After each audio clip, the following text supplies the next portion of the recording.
Move from behind me. I feel it crossing over it. Satanic power, they are destroyed. I feel it crossing over it. Demonic power, move from behind me. I feel it crossing over it. Satanic power, man, you are destroyed. I feel it crossing over. I feel it crossing over.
I've been crossing over, over, over. I've been crossing over.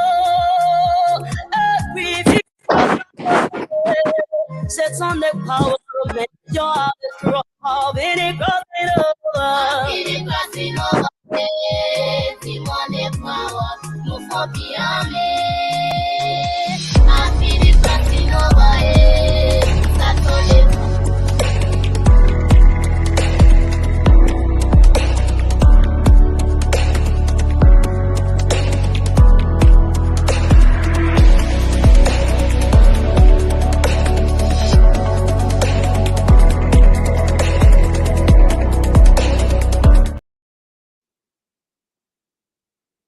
All right, let's try to get into this. Let's end this song here, hopefully. They will not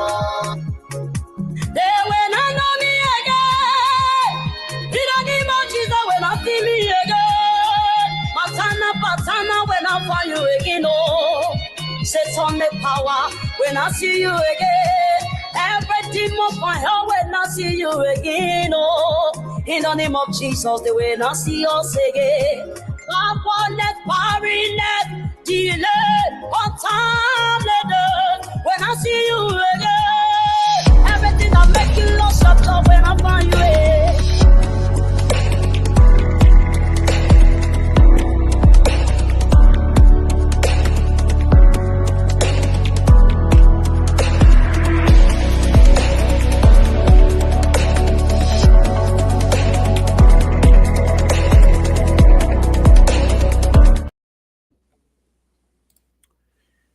Okay, folks, we want to welcome all of you once more to Across Africa Network. This is Tech Talk.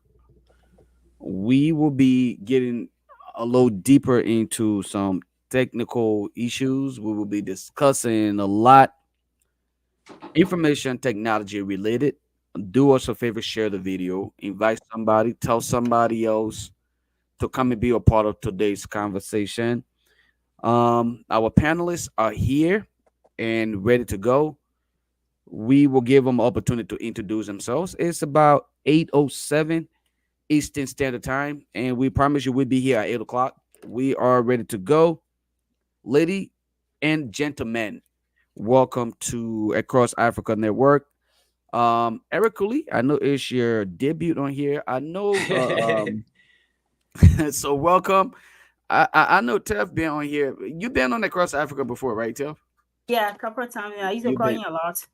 okay, right. Yeah, and then Titus Cooper been here too. He called the show once in a while. So, but well, he calls talk Liberia, but he been on the network as well. But Eric, you're the only person who's actually making your debut, and you're making the debut on a very special time where we're discussing text, right? So I just want to say again, welcome everybody. Hope you feel at home. Let's get into the conversation. We often say ladies and gentlemen. So with that said, I think the only lady here, since we cannot say ladies because there's only one woman here, so we say lady. Go ahead, and introduce yourself and let us get into our conversation. Folks, if you're following us, share the video and invite other people to be a part of tonight's conversation, please. Go ahead, tell us a little bit about yourself. Absolutely. So my name is Telvina Cole. Most people call me Tel or Telv. I'll take it off. Um, a little bit of myself. Well, my background is, I started my journey in auditing. I've done it different kinds of auditing. I got sick and tired of it after a very long time jumping to cyber. So here I am. I love technology. I love to talk about gender issues too. Women empowerment, educating women, especially the next generation. So I'm excited to have this conversation. We don't know it all, but the little knowledge that we have, we're willing to share knowledge and bounce things off each other. So let's get the ball rolling. Thank you, Tev. Let's go to Eric. Eric, welcome to Across Africa. Tech Talks.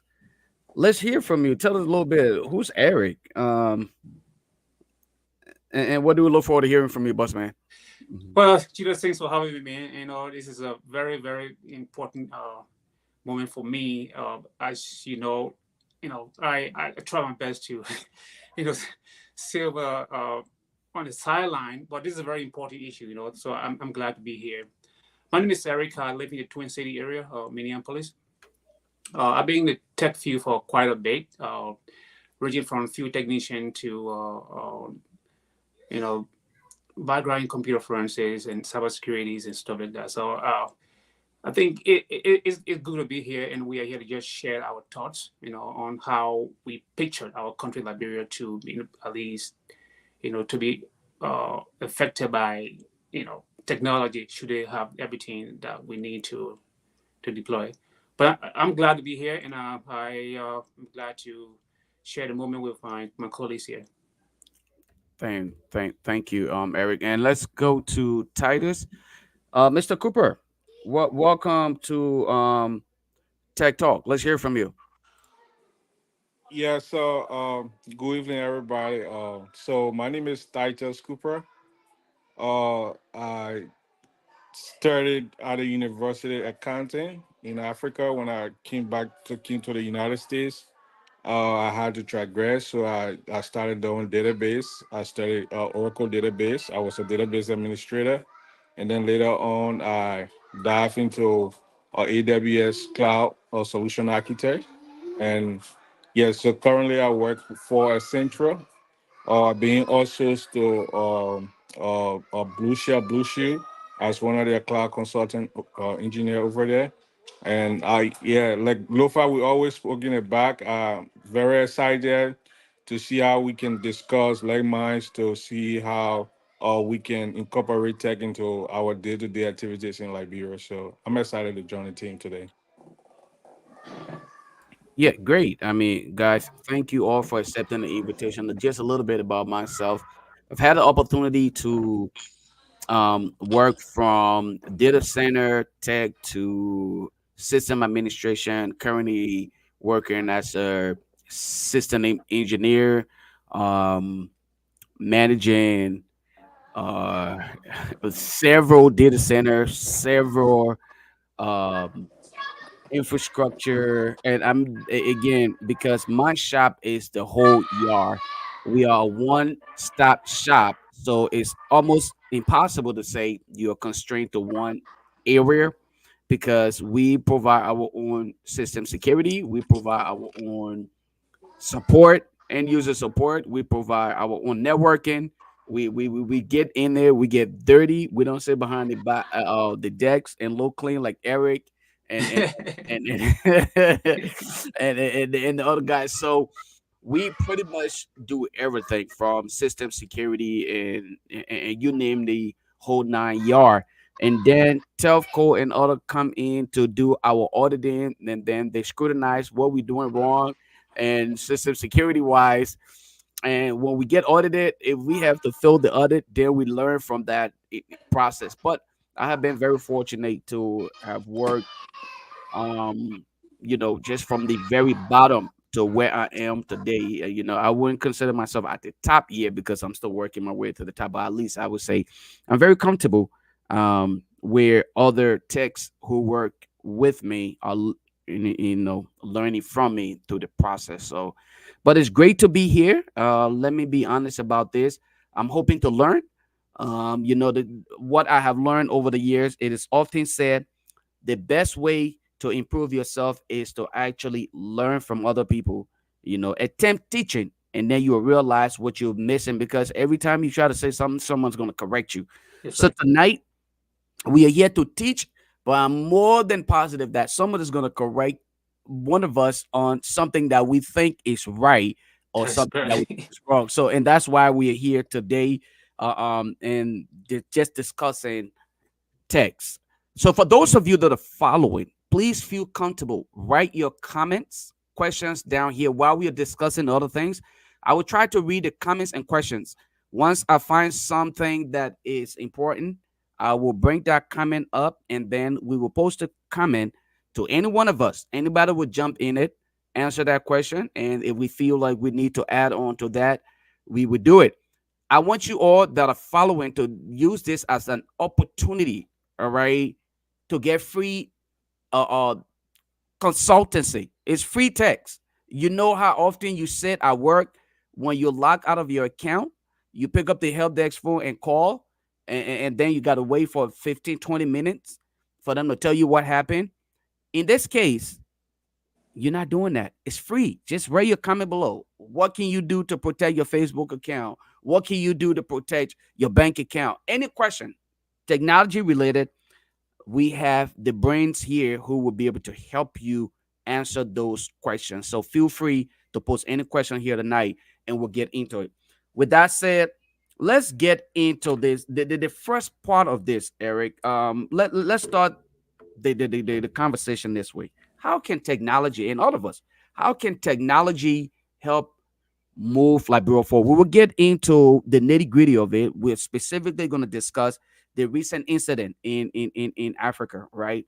I also have an article that I'm going to read about what was experienced. But I wanted to start this way: Liberia and technology. How can technology help improve that little country of ours? Anybody can jump in first, guys. Yeah, Julius, I'll go first here. So I think it's very important that I mean, we that live on the outside of Liberia and Mm-hmm. have worked in the area, we know exactly how technology is impacting us, Mm-hmm. individual lives in our community and our surroundings. So it just I would say everything that Liberia needs to face the 21st century is it has to be technically, you know, appraised, in order for us to succeed, because the world is kind of interconnected. We look at it financially, in every way. So it just there's it's not an option that we exclude ourselves from technology. So that's how important it is. Even though we might be at the very low end of that at the moment, but it's still not too late. But it's going to help us as a country to move forward. Even to drive a lot of talents. And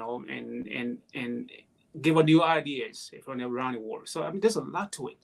So it's very important. It tied to everything that we need to know as a country to go forward and succeed. Thank you. Tell if you want to go next. You're muted. Yeah, I can chime in there. I mean, for everyday, I make some noise for everyday lifestyle. I mean, when we think about it, technology affect the way we communicate, our lifestyle. Just look around us. If internet go down a little bit for even a second, how we get into a panic mode. And sometimes you wonder how were we living before even the internet age. But again, human beings we adjust. So it affects everywhere. We're banking, just our entire lives. So I think it's about time that Liberia jump in, jump on the wagon and start doing some accessibility, start doing some risk assessment and see how they can tag along little by little, because I mean, others are moving along, quite honestly. Most definitely. Titus, let's hear from you. Yeah, so technology for Liberia is very, very essential, and it will improve a lot of sectors, the health sector, the financial sector, a lot of things. It will minimize waste in government to a larger extent, and the fact that a lot of things is being done manually over there, open the doors for corruption and other malfeasances in government. So if we go toward technology, minimize a lot of people in the system, and get people who are trained and understand the system to work and manage the system, it will actually minimize the waste that we usually incur in government, and at least the people life going to get better. So it's a must for us to venture into technology though.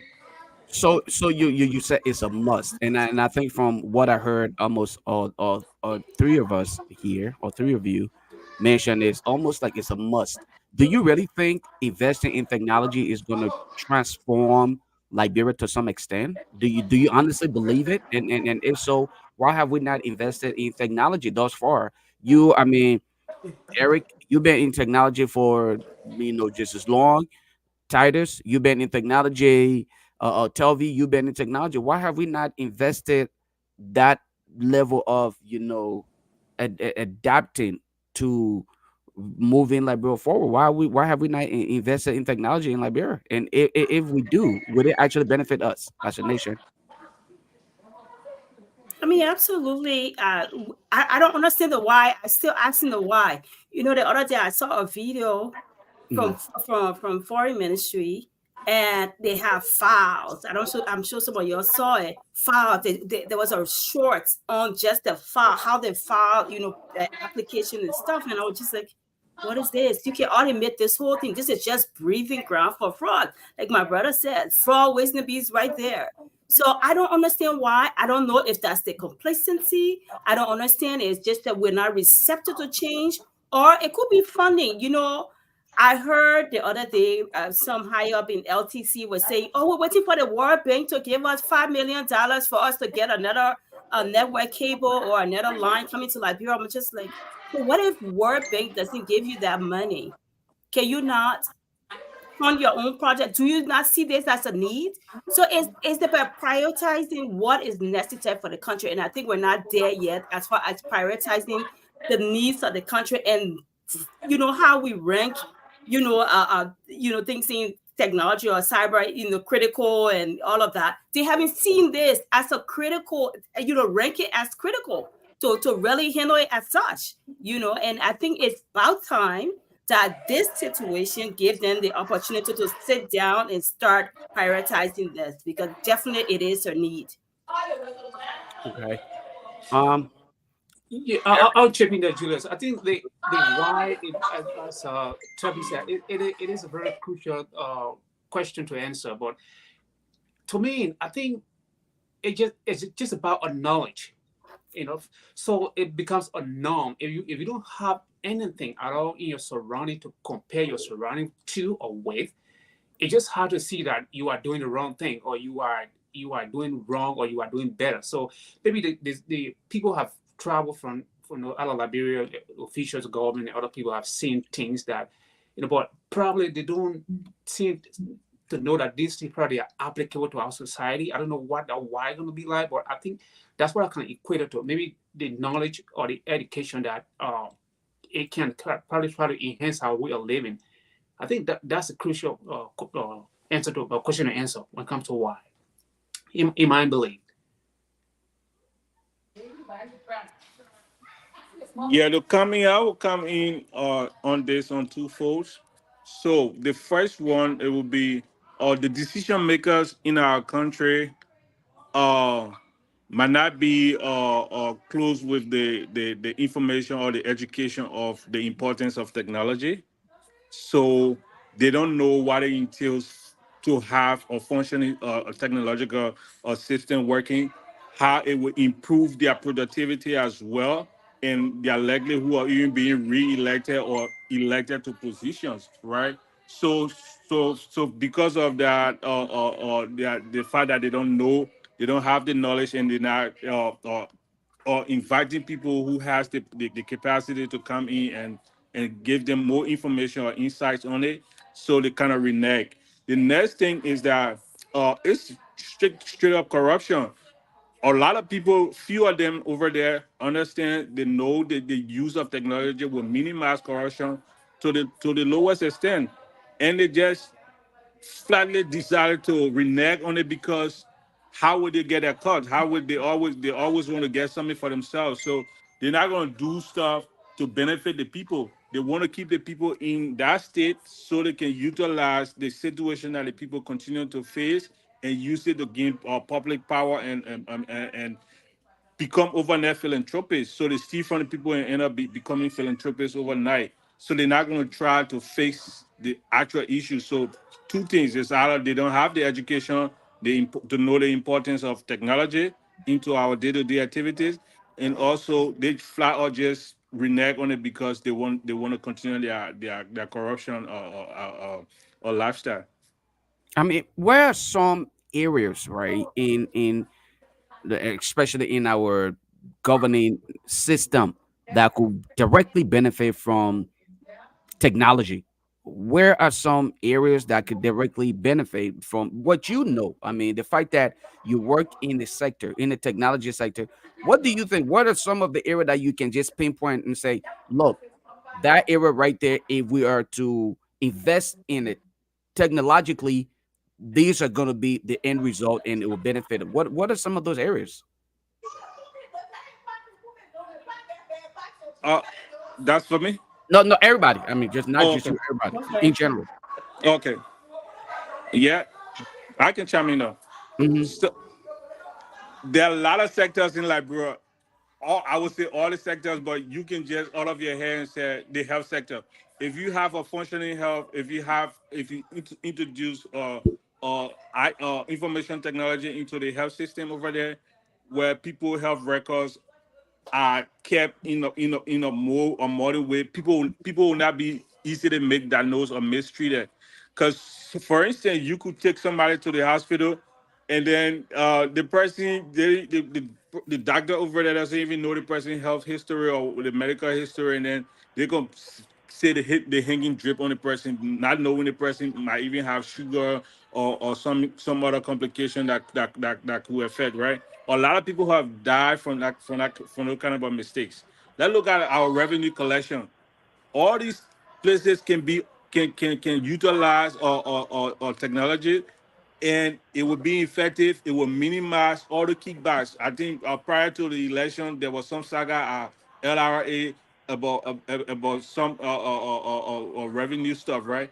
All these things can be minimized. I can tell you for a fact that it's going to be totally eradicated, but it can be minimized to the larger extent that the people will end up seeing some benefits, and those funds that could have gone into or people pockets the government will end up seeing those funds, and they can be able to redirect those funds to the day-to-day situation that the people face to try to alleviate some of the hardship that people face. Thank you.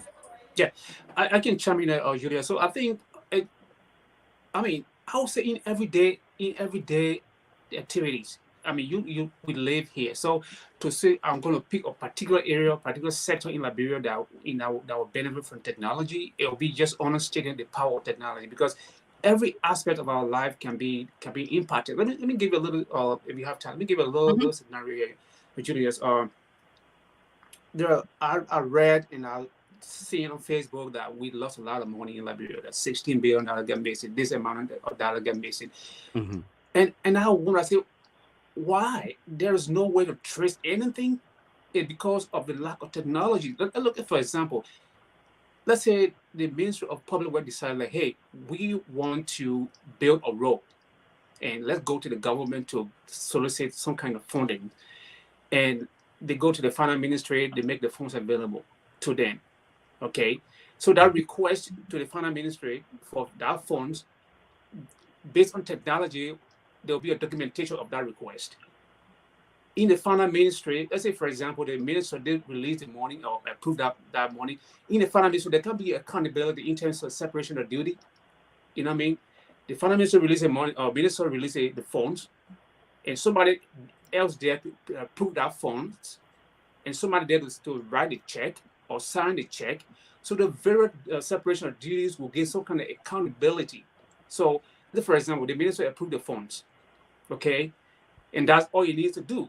After the fund has been approved, there'll be a digital kind of transaction or email telling somebody who is right beneath him, hey, the funds have been approved. I need somebody to go ahead and maybe cut a check. He cannot cut the check. Somebody is assigned to cut the check directly. The check is being cut. And after the check is being cut, another document is created that somebody who is responsible to sign that check signs the check. And that's what he has to do. He can't approve the check. He cannot cut the check. All he has to do is just sign the check. And that check will be released to the Ministry of Public Welfare for fundings. So those various separations of duties here will be documented. So if that 60 or whatever money that they requested leaves the ministry, let's say without approval, they will know there's a gap somewhere. They will know that the minister of finance isn't aware of that. Or if he approves it, and that check is cut and it was not signed by the person who was designated to sign that check, we know there's a gap somewhere. So the same process continues. If the money leaves the bank or leave the ministry and goes to the public ministry, the process begins. Somebody is there to receive that money. It doesn't mean that it can be used. Just receive the money and make an account on that, and somebody there to disburse the money, or if you get authorization that the money is available to be used. So all this area will be tracked. Something called non-repudiation. For example, we cannot say, hey, in most cases, say a money gets missing. I don't know. I don't know. He may not give me money like the inauguration funds that were missing during they say a lot of money that go missing because somebody didn't report the money, and the president had to die from his exhaustion. Right. And I mean, so those things, you're not going to say it wasn't me. He didn't give me the money, because there will be digital traces of who handled what at what point in time. So these are some of the benefits that we can get from technology. So we're not going to sit here and say, okay, they didn't give me money, or go sue me and didn't give me money. Now, let me make this point clear, or you go down and rest a little bit. So technology itself cannot just do it by itself. It's just a component of that. Okay. In my view, we need just one person in the country with a clear and renewed mind, in terms of getting the appetite to make a change. That's one aspect. Just one person, not the entire country, not the entire government. One person who had that vision, and then the technology is going to come in to make sure that those people who are playing, funds with the government money or whatever will be accountable.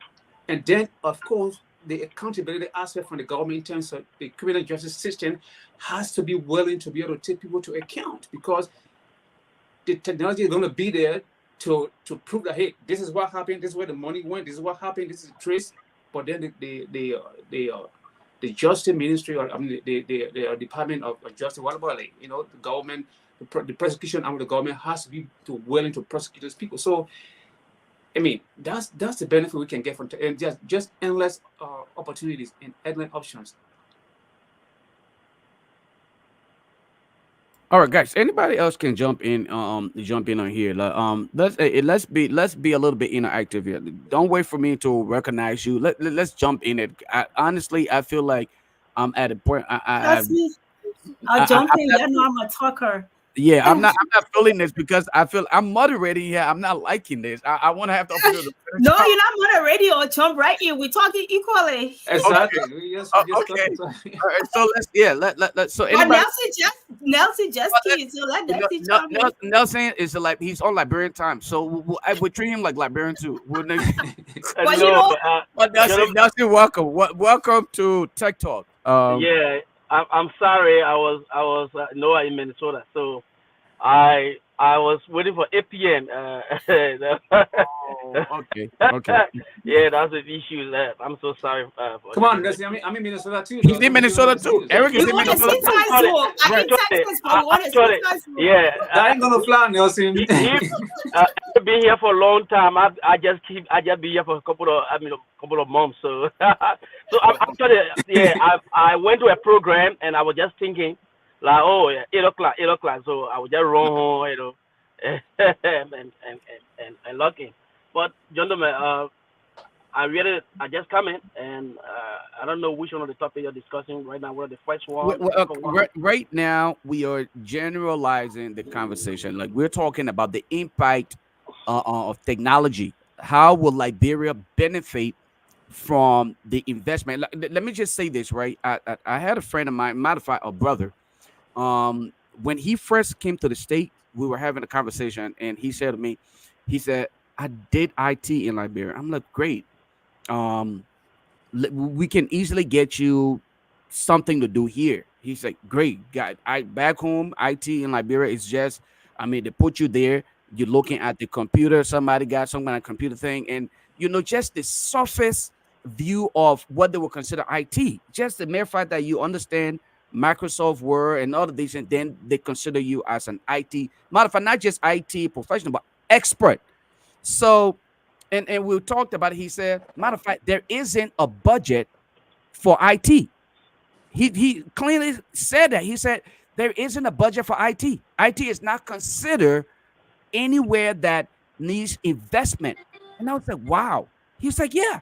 So we were discussing, why would it be important to consider IT in itself as a factor to transformation in Liberia, growth, development, technology.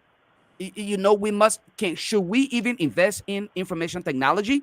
And if we do so, what would be the pros to that? And what are the cons? The pros and cons to technology in Liberia. Are there any, negative side to having to improve in our information technology? Are there any positive side to it? So this is where we are that you join. Eventually, we will get to what happened. But guys, Uh, quickly before Nelson come in, let me just say this. Here's our question. One of our questions for the night. If you're following us and you're following us from Liberia, question for you. You must be in Liberia to win the $20. We got two questions tonight. For each question you win or you answer correctly, you will get the $20 sent to you directly. Just give us your mobile money number. We'll send you the money. If you are to, and I want you to listen keenly, on the subnet of /27, how many IP addresses can you have with a /27 subnet? I You repeat. gotta tell me. I You put a repeat. good look on AI for the answer. I know, right? You're right. Actually, you know what? You're Google, right. Google will be their friend, though. Oh yeah. Google can Tell answer that us question second. easily for them. You know what? That's true. You know Tell what? us second. Tell us Okay, second. so guys, here's what we're gonna do. We're gonna time it.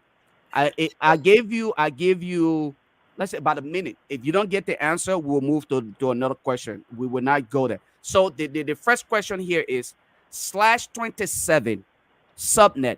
What amount of IP addresses can you obtain from that /27? For those of you who are into networking like myself, it should be relatively easy. It should be like boom, boom, boom. You should get it. But anyway, guys, let's get into it. I'm looking at the comments and looking for the answers on here. Go ahead, guys. But Okay. on that discussion of how technology can help, as as one of the gentlemen was talking, I was thinking, as we talk about technology, we think about people, processes, and systems. And so I started thinking about from the people aspect, even the hiring process or even evaluating your staff. If it's automated, we have the system, you do the evaluation, you push it to the staff, they do the evaluation. It's a continuous process. The chain is moving, and there's now that paper trail and all that. And even for the hiring process, it's just a seamless process. And then as far as processes, looking at all those different whether be it rules, whether be it standards, if they have any, because I was listening to one of the shows, And the LTC, they said they didn't even have a business continuity plan. But I'm just saying, if they had a plan or they have other standards, it is in the system. You can easily assign tasks and things to people using the systems. Assign tasks, assign owners, and you can evaluate it. Guys, one of the things that I do, one of the many things I do at work, we look at these different plans, like all the different plans we have in our standards or programs, we call it.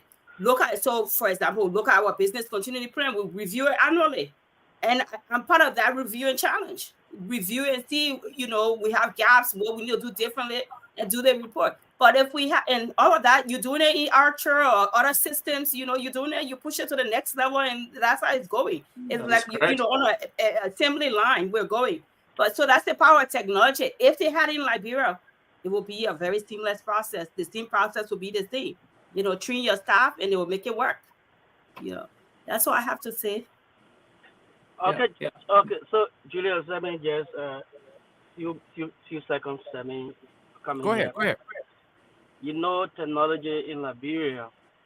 In the first place, we need to invest. The government needs to invest in human capitals. I was in Liberia. I taught at the Stella Maris Polytechnic for 7 years. Engineering, electronics engineering fundamentals up to BSc level. And our students, we need to try high after the associate degree. We send them for internship.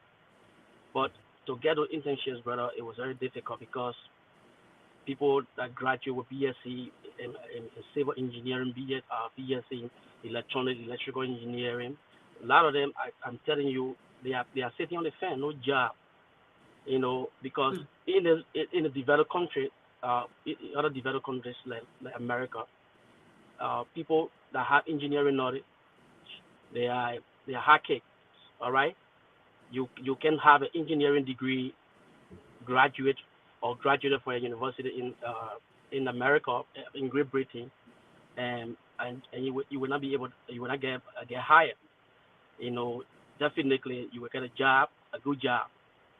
For Liberia, I can tell you, few people are opportunity to work. So you have the BSc in electronics.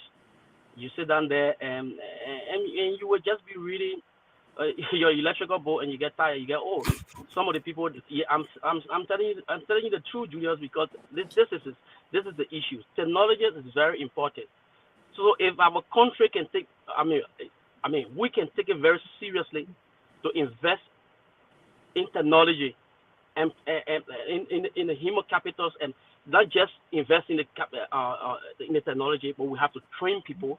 We have to have, make sure jobs are available for people when they graduate to go to the entities to work.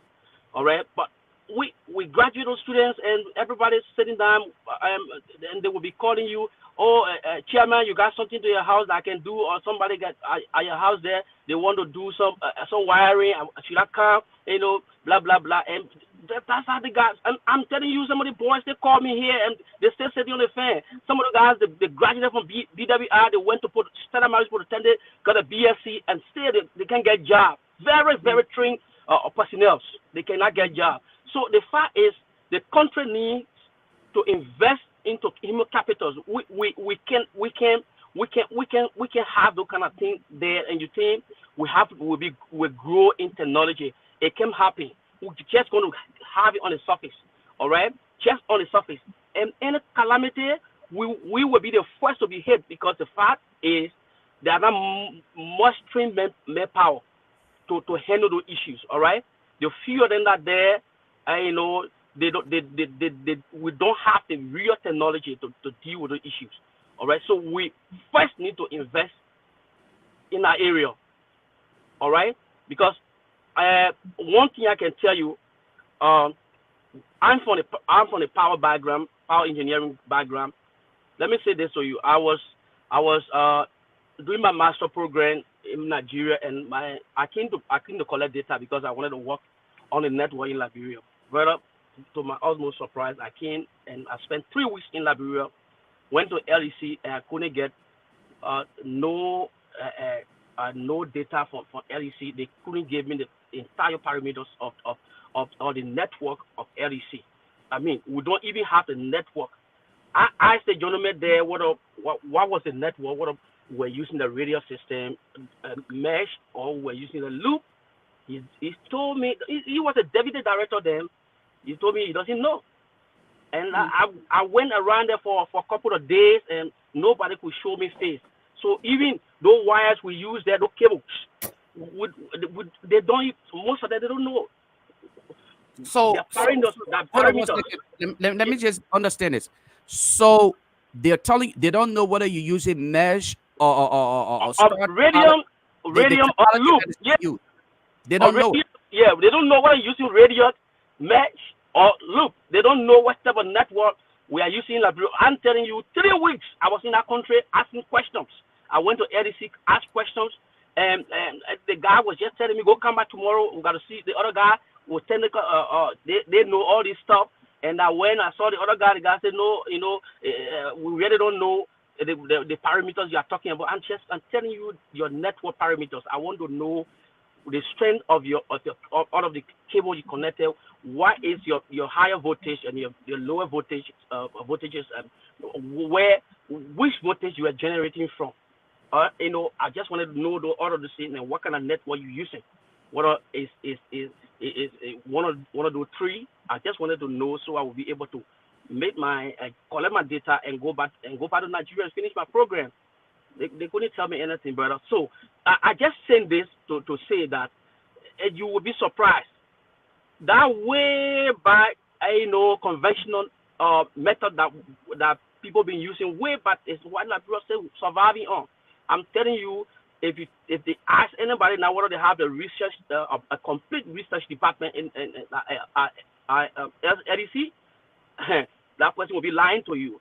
So how can you have those entities in the kind of modern dispensation and you don't have the complete research department that will be doing those things and be looking for a different kind of a thing to improve the system? It doesn't work that way. It doesn't work that way. The country, the government, our government needs to, invest real. I'm talking about real investment. Now you send 1 million. By the way, how can government stay subsidizing? Or LEC? We're supposed to be contributing to the government revenue. All right, that sector is supposed to be generating revenue. You understand? Okay. So yes. We'll get into that. We will get into that part of it. I mean, and let everybody kind of push in on this segment of this segment of the question, and then I want us to dive into the recent incident. Due to time constraints, we don't have enough time. Hopefully, we'll kind of get back here again. Hopefully, maybe in the next couple of weeks or so, we'll come back here again to have our tech talk. I know I'm getting a lot of inbox. People are asking to be a part of the conversation. So more than likely, we will be back here next week. So let's talk about this before we get to the incident that took place in Liberia recently. Somebody posed a really good question though, and this is not Moses. Curtis question here. Curtis said, if the few trained and qualified ones can't land a job, why are you even training more people? Yes. So can I chime in on that? Yeah, go ahead, guys. So when it comes to information technology, right? People back home that did those steady being networking. I think I spoke to my little brother. I think they're doing databases and what have you there. It's just a mindset thing. You have to understand. We have to gravitate from that thinking local to thinking big, or expanding your mind, right? You cannot be a satisfied database administrator and think you can only be a database administrator in Liberia, right?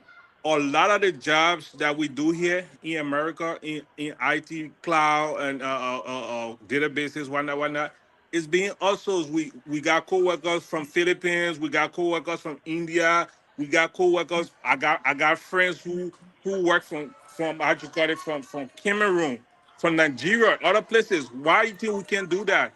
If you went and took the certification, you are certified.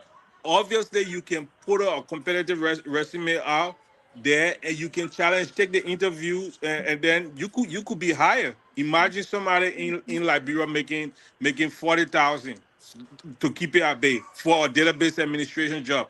If they hire me in America, yeah, they're not gonna pay me nothing less than 120. So obviously they would prefer, if they don't have that data domicile law, they would prefer taking somebody out there. I've been on project, they closed the project because they also out of the monitoring tax, That's right. right? So we have to take the people over there. We that have the understanding and the knowledge. We have to take that. Look, think outside the box. You don't have Lone Star Cell will not just hire you. Second will not hire you. If you have the capacity. But at some time, at one point when I did my AWS certification, it was just I think it was less than 5,000 worldwide AWS certified solution architects in the whole world. Oh, wow. Okay, yeah. So I was fortunate to be one of those. So at the end of the day, as soon as I went online, Accenture hired me. Easy, it was too easy, and they put me on a big project with Stefan. Okay, so we just have to challenge ourselves and think outside the box and say, okay, cool, we can do it. I Yeah. think that's one. I've compared us Liberians to other African countries. We are way smarter, and I interact with them on a lot of bases. But what we don't have is the drive. We are weak-minded people. We don't really we overlook what our full potential. That's the word for it. Because I know I sat in class and in studies or a job with people who barely knew anything, but they took it one day at a time until they was able to get to wherever they were able to get to. So I think we should be able to gravitate towards that kind of thing and open our fellow Liberian in Liberia mind to look. It doesn't have to only work for you yet. You could get a work visa to go Canada. You could get a work visa to come to America. You could get a work visa to go Europe and work if you do the right thing, right? So we just have to diversify and think outside the box, not to just think to carry a resume to LTA, to carry a resume to Lone Star and other places in Liberia. That's not going to help you. Yeah. Yeah. Yeah, Julia. So the question was, I think because what I said, that's why the guy posted that question. So Mm-hmm. I can answer the question. I can try to see what I can answer. Mm-hmm. Go ahead. I was just saying it in two different put it in two different scenarios. I was saying capital investment and then human capital investment, and then we can also invest in the technology itself because we need jobs. So investment in the technology, Mm-hmm. we create jobs for qualified people that will be trained. But as I said, people were sitting at an entity that's supposed to know better, that's supposed to know to train other, being on the job, being experienced, and they couldn't give me particular things I was looking for. Nobody could answer me for 3 weeks. That's they were keen for. So there are people trained sitting on the fence too, but there are also people trained that also they don't have the modern technology. I mean, look, you can always. Uh-oh. Listen, Now I you almost told the man to put his light on, not the internet home.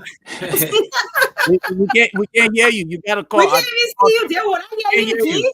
I know, right? All right, go off and come back on. Go off and come back on. But You but sound yeah, like really light when you are. We don't be like right so here. Julius, I think I Okay, can now I take can a hear you. different approach on that. To be honest with you, what was being said about technologies and hiring Liberia, these are all true. But this is how I look at it, Julius. Even most of the jobs now after the COVID, they are all consulting jobs. You know, what I mean, you can stay from home and work from home and stuff like that. So if my major is cybersecurity, so if I'm called to do a consulting for a company, usually the first thing I want to do is make sure that the C-level officials are on board. Okay, they are on board. Let me give you a quick scenario. A friend of mine in the same cybersecurity profession, he went to Liberia to work at the National Bank of Liberia. Okay, Mm-hmm. so you know how we abroad, we all have the ambition to go back home, make a change, and have an impact and stuff like that. So the guy went back, very smart, bright guy. Went back, work at the bank. You want to put some things into perspective, try to digitize entire bank is to make sure that there's some kind of accountability on how things are flow from the top to the bottom, who takes what, accountability. Well, they told the guy, you are closing our shopping spots. Mm-hmm. You know what I mean? Mm-hmm. To my surprise, you are closing our shopping spot. So this is how I look at it. When I made a statement before, I said only one person with a renewed mind and an appetite for change. And that person I refer to is the president of the Republic of Liberia, no matter who that person may be. Right. Because Julius, if you have that renewed mind and you are willing to make that change, every other people will fall behind you. Because if I want to our corporation to do consultancy, they know that no privacy, because whatever goes on, if we want to know, we will know. We will Right. do some research, we'll do some auditing, we can trace back everything that we need to. So if that person has that, okay, for example, I mentioned a 16 billion gun missing. Julia, if you were the president of Liberia, $16 billion gun missing, and you are president, you should be pissed. You should be angry. You should be very, very angry, because people in the street, they don't have food to eat, kids don't have school to go to, people civil servants not taking pay, and $16 billion getting missing. You should be very, very angry to find a solution to why this happening, that it shouldn't happen again. In the US, if you come to the US, for those who know in America, they have street lights, they have stop signs. Most of the street in my area here, most of them, they don't have stop signs, they don't have street light. But once they know that there's so many accidents taking place at that particular location, they are ready to put a street light to that road, because they want to avoid that from happening. Right. Yeah. That's the mindset. So if the president has a mindset, hey, on my watch, no $16 billion going to get missing again, but what can I do? You don't even have to know what to do, but just be willing to figure out something.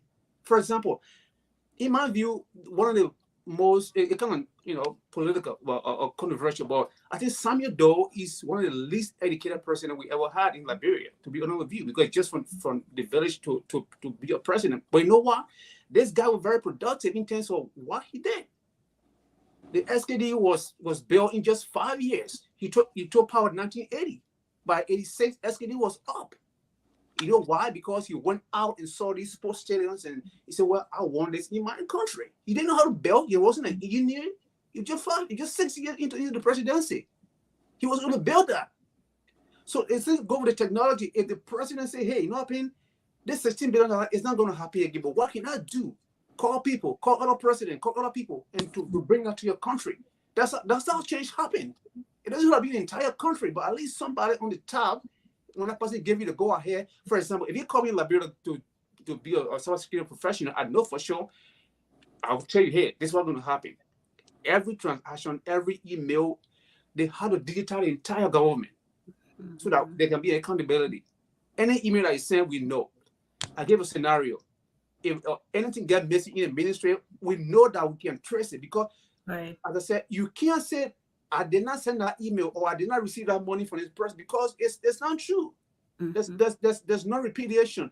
There is a certificate attached to your email. There's only you alone can release that money. Only you alone release it. Nobody else can release it. Only you alone can accept it. Only you alone accept it. This is what the fingerprint says.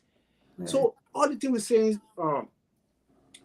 like jobs and other things, infrastructures and technology, it's not going to happen until the top person has a vision to bring this thing to fruition. You don't even have to know them. You don't have to be an IT guy to do that or to approve that. So I think the bottom line, that's what it is. The top of the ticket has to be willing to implement this thing. Other than that, we're just talking. Jerry, you're sorry. I got kicked out. You know, I using my phone. It's okay. We understand you're in Liberia. You're in Minnesota, right? I in the car. I was shocked, man. Let me end my statement. Julius, as I was saying, all of you guys are professionals up right here. And every new technology, everyone needs an audit. You have to learn new things every day. Right. So if the opportunities exist in existence in Liberia, that people will be able to update themselves and just still get able to they learn way back, and they want to just survive on. It's not technology there. I mean, they have to learn new things. That's what I was saying. I was saying that investing in human capital, people have to go back to school. People have to learn new things. So we'll be able to improve the system, because one cable we have over there, but the cable broke down. No way. Other country they They have different redundancies, and they were still surviving. But Liberia was, completely down, completely. Yeah. One soul was not even. Some people just manage something, but it was very bad. So that's why I'm saying. So the question the brother asked, yes, sir. I not they qualify people there, and some of them don't have jobs. That one is true. But again, there are other people there that we consider them to be qualified. But again, they need update. They need to learn new things, new technology. So they'll be able to work with the system and help the system to expand the system. So we'll have a very good system. That's what I was saying, sir. I think I answered the question. Yeah, so I wanted to chime in what my brother said. I mean, about tune from the top, and the leadership must have that change mindset. But also as I thought about it too, we the environment has to be an enabling environment for investors to come in. So it still falls back on the leader, because if the environment is not an enabling environment, you think they're going to go in Liberia? No. You think Samsung gonna go there? I mean, you think Five-Star gonna go there? No, they're not going there. They're not. So they have to create an enabling environment. Going back to the question where D. Curtis asked. So if the environment is an enabling environment, and Dell comes in, all these companies come in, that knowledge that somebody have acquired, they can be able to get a job from when Dell come in. They can get a job with Dell, with Samsung, or whoever else. So we have to look at it both ways. Yes, they hit the tool from the top, have to drive that change, drive technology. He has to preach it. He has to walk it. He has to live it. He has to engrave it in the minds of his leaders at those different sectors. And so they can drive it, and they go drive it to the last level.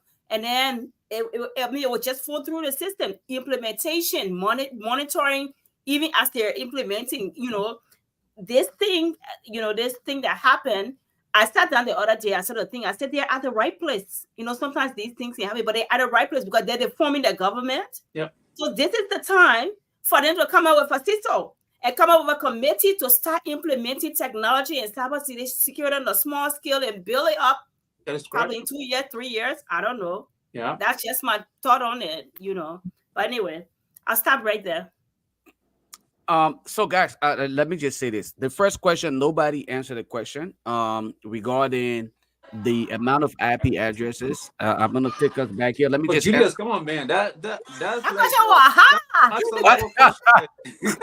right. So let me answer the question for you, right? /27 will give you 30 IP addresses and on the subnet. It's just that easy. /27 give you 30 IP addresses. That means you have 30 usable hosts.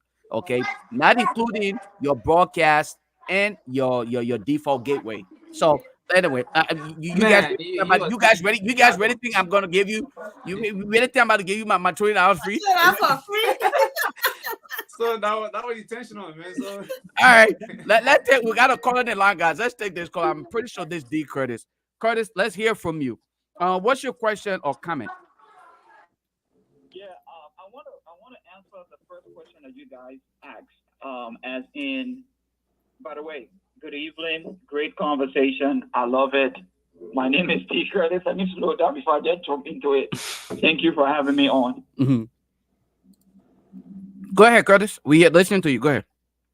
Right. So I want to answer the question that I think one of the first questions you guys asked, as in what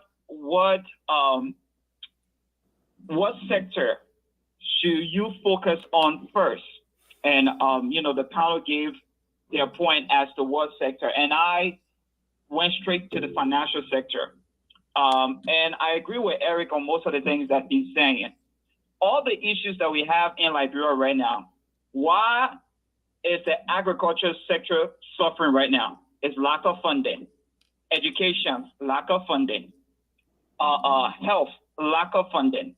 And why are all these sectors suffering because of lack of funding? Because the people are stealing money and we don't have a way to track it. That is correct. So going back to Eric's point, if you have a leader or president, let's say if I am elected president today, every transaction in Liberia will be electronic. case closed. Every bank transaction is a must. We don't have that many banks here to say, okay, this other bank have to communicate with the other one, and the other one. It's just a streamline. Every sector within the government must have an account. Where I would take it a step further with and say we don't even need checks. Like Eric is saying, they should write the checks. Those can still be faltered. We don't want any checks. Everything must be electronic. When your department is going to buy furniture, we will wire the money to that furniture. You just go and pick it up. Set up a system where they can even use credit card. In America here, my department, I have a credit card for my monthly expenses. Anything I buy is on that credit card. So it should be the same way. Once we track that down, the stealing will stop, the funds will be in surplus, then we'll be able to invest into all these other things. Look at some of these houses the government can be showing, or they say 15 million, 1 billion. And look at some of the houses regular Liberians will build in Liberia. You want to tell me the regular Liberian people get 1 billion to build those nice looking houses? But then government officials will show us another project they put together, they say that 1 billion. So I think the focus here, if we can streamline the finances and make sure that everything can be tracked and people can be held accountable whenever malfunction is discovered, I think that's the route to go, because the loophole here that the money that it is stealing. That's my contribution. Thank you, Curtis. Great contribution, guys. That was great. I just want to quickly, if nobody else is coming in here, I just want to try me on this real quick, and then we'll jump into, guys. There's a lot of noise from. I think it's okay. I got it. Okay, so I'm gonna try me here shortly, and then we'll get into this other section of the conversation, regarding the incident that took place in Africa. Right. The few questions that people are asking about that incident, the fiber optic, the cutting of the fiber optic, how is it that Liberia was heavily impacted? But before we get into that, let me just chime in on this issue of technology, and to the extent that we all can benefit from, like D. Curtis just said, and let me just buttress what D. Curtis, all of us, all right, all of us have just said. If we invest in technology, all right, I think we stand to benefit more than anything else. There's no losing ground for us. Few reasons why we will benefit. In the financial sector, we are able to track and minimize corruption.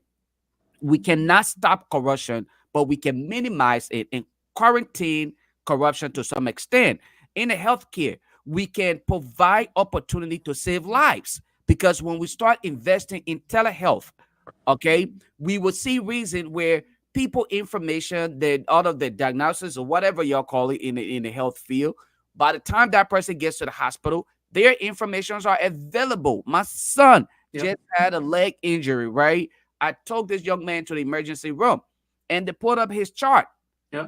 And the information, everything that was done about him, they put all of the information in there, and we were told, go home, have him to read his chart in the morning, because the doctor will read and give you the update. The next morning, his mom told him, okay, I read your chart, and this is what it was. So the benefit of technology, it comes with the desire, like Eric and you are rightful to say, we must be in dying need. The desire, we must want this thing to happen. If we don't want it to happen, it will never happen. No matter what you do. I could go to Liberia today and start a tech firm and say, look, let us do this for the government free of charge. But guess what's going to happen? There will be somebody who will stand in the way and say, because Roblox. right. Those are going to be the thing. It must be the demand from the people and all the people to say, look, we must get this done. But there are so many pros. There's so many good things that comes with technology. Because with technology, you can have your street lights.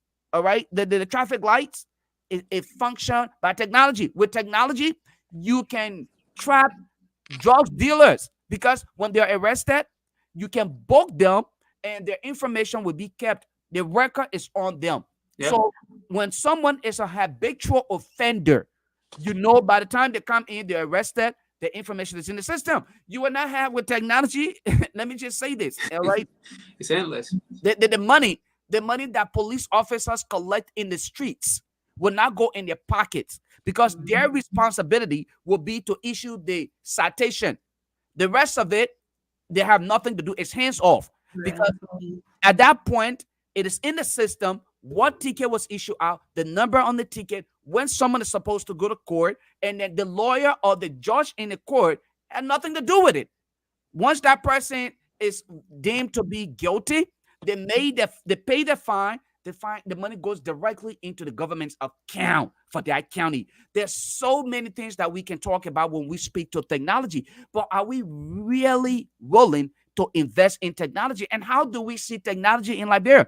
Yeah. I see when it comes to Liberia, when people talk about being into IT, what I have seen, and it's very disheartening and embarrassing when someone is Okram with the Microsoft Office suite, then they consider you an IT expert.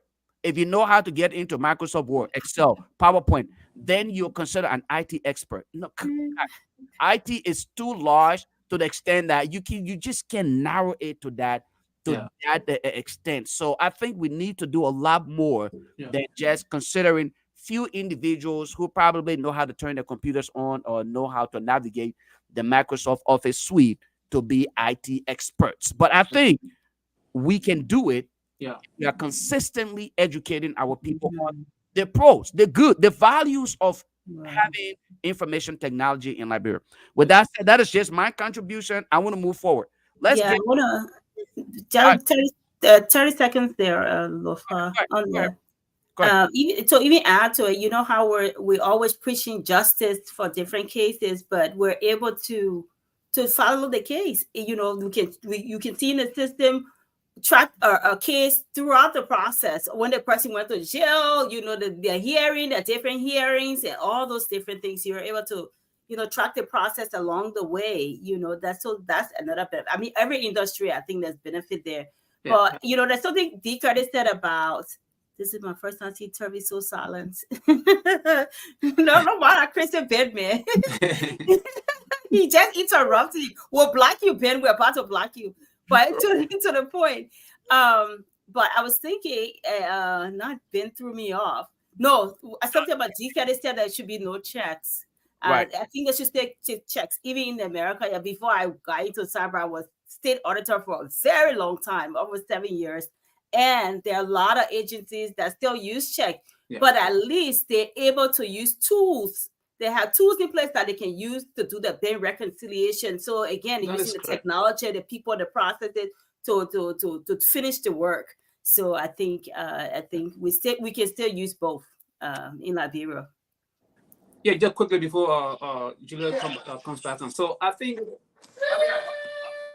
the background. So one of my uncle's wife was not feeling well in Liberia for a very long time. So she has been going to, you know, like doing some tests, you know, examinations and other things, and paying a lot of money for almost a lot of years.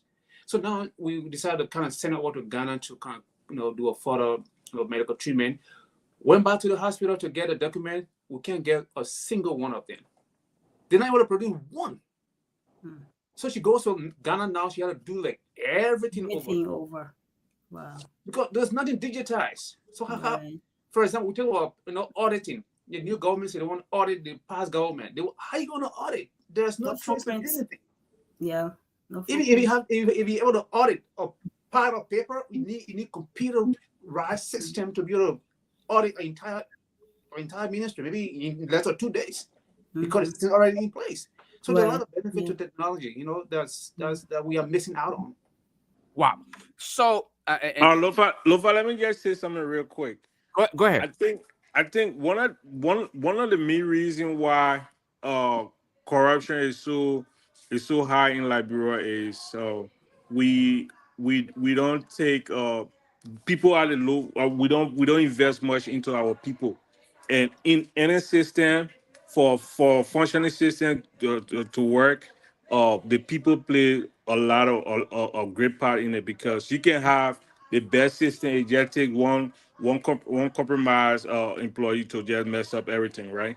So I feel like we don't incentivize people at maybe the mid to low levels in our operation over there. So they are very attempting to get bribe or to get kickbacks. The people, for example, the director or the minister will be taking like 10, 15,000, but then look at the salary disparity. Somebody down the line, somebody who actually doing the work, who actually seeing the funds, who actually doing everything, will be taking like 1,000, maybe 500 or even 200, 300, right? That person, that person, if somebody came to that person and said, "Look, I will give you 1,000," that's almost his 5 month pay. The likelihood of he taking that 1,000 is very high. That's So a if we vulnerability. Yeah. if Well, we if we, if we certainly. do if we do incentivize the people that actually do the work, they know that they dare not compromise that work, because at the end of the day, if I'm making 1,500 and somebody bringing 500 to me, and I know I might lose my job because there are systems in place to track whatever malicious thing that will be done. Obviously, I will let that go, right? That's correct. So Yeah. we have to look at incentivizing people that actually do the work over there, to be able to minimize corruption at the low level before it even start to hit at the top. Thank you guys. That's great. Before we get into our next topic here, let me just say this. I know the major concern, and I think it's only fair that I read this particular article that was sent to me today regarding what transpired in Liberia today. No, I'm not going to waste our time reading the article. So all of you on here are well aware of fiber optics. You know what fiber is, but we will use this opportunity to educate our people on what do we know about fiber. Okay, fiber optics, what is it, and how does it impact our network when we speak of fiber? And some people, and believe it or not, I'm pretty sure a lot of you were opportune to have seen some of the comments that were written on the social media.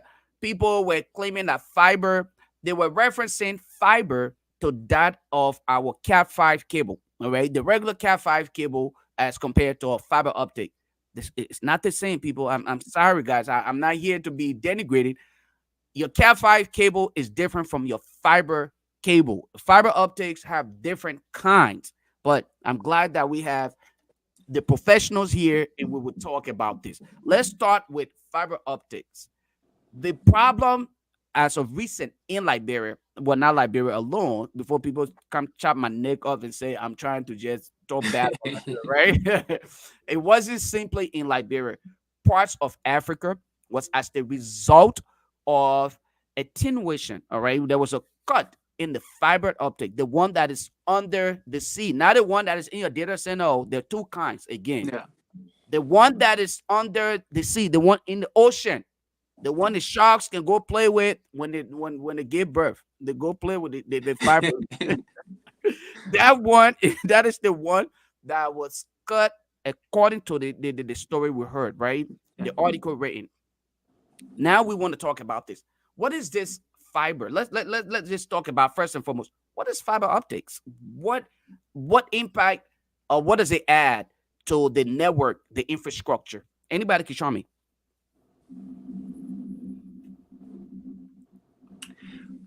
Well, I'll just give it this way. Even though this is a tech talk, but I think we got to put it in the way that at least people are going to understand that. So, Exactly. A regular cable, like Cat5 cable, you're talking about the phone cable that you, or the telephone cable that you plug to talk on the phone. Right. That cable can take so much information on it. Okay. And it can break, again, a lot of things can happen to it. But for the fiber, it is different. It's a glass cable. Mm-hmm. It's very expensive. It can take a lot of information. It uses light for transmission. So the regular cable does not have it needs some information to get on it to go. But the fiber uses light. So it's very reliable in terms of transmitting information from one end to another. So that's just what it is. That's just the basic understanding of what fiber is. So it's something that is used between countries, between major components of electronics. Right. Okay, so the submarine fiber is not a regular cable like you guys with RT Right. turn it. Uh, it's a different kind of a cable, like the one on a sea. Some of them have a large DC voltages. I know. Uh, so is the one is the gateway to what the technologies or the people in technologies will tap on to create all of the networks, local networks, what have you.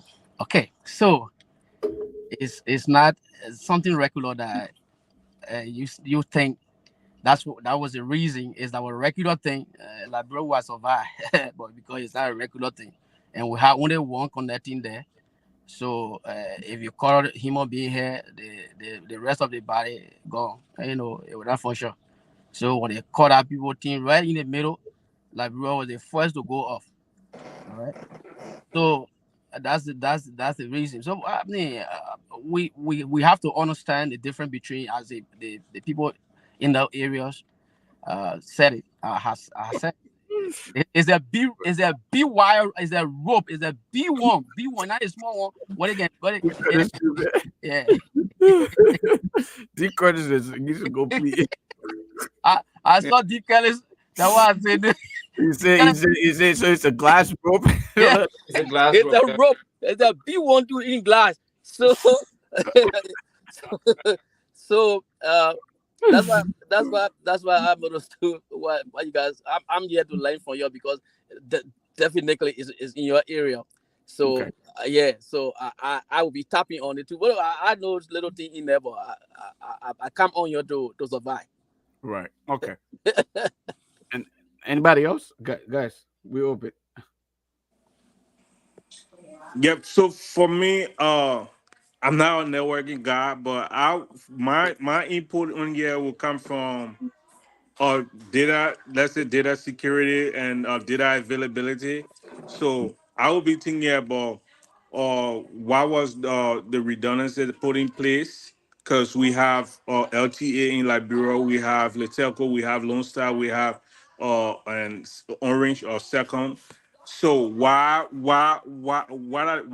did it do, or what are they doing to to to to avoid the single point of failure? Because you cannot have a system and then once everything, we all cry and say we should go technology. And one of the downside for our system is what we observed recently. If we all went, the banks everywhere went down, mobile money went down, everything crashed, so the whole country were absolutely dead because of that failure. So you cannot have a functioning system that runs with for a single point of failure. You have to have a redundancy in other places and optional sources to be able to take effect whenever there's a failure. Nobody say a system cannot fail. And my next point on it would be that, was there just an event the thing just caught? Isn't there a monitoring and alerting to see some of those things that were happening, or were there the cable, did it just caught all of a sudden, or it started, there was a process, it kept cutting, and then all of a sudden it just disconnected? What was the issue? How did it happen? Don't we have some monitoring, which is very essential? We have to monitor our system to and fro, and then alerting. So people have to be notified when certain things is going wrong.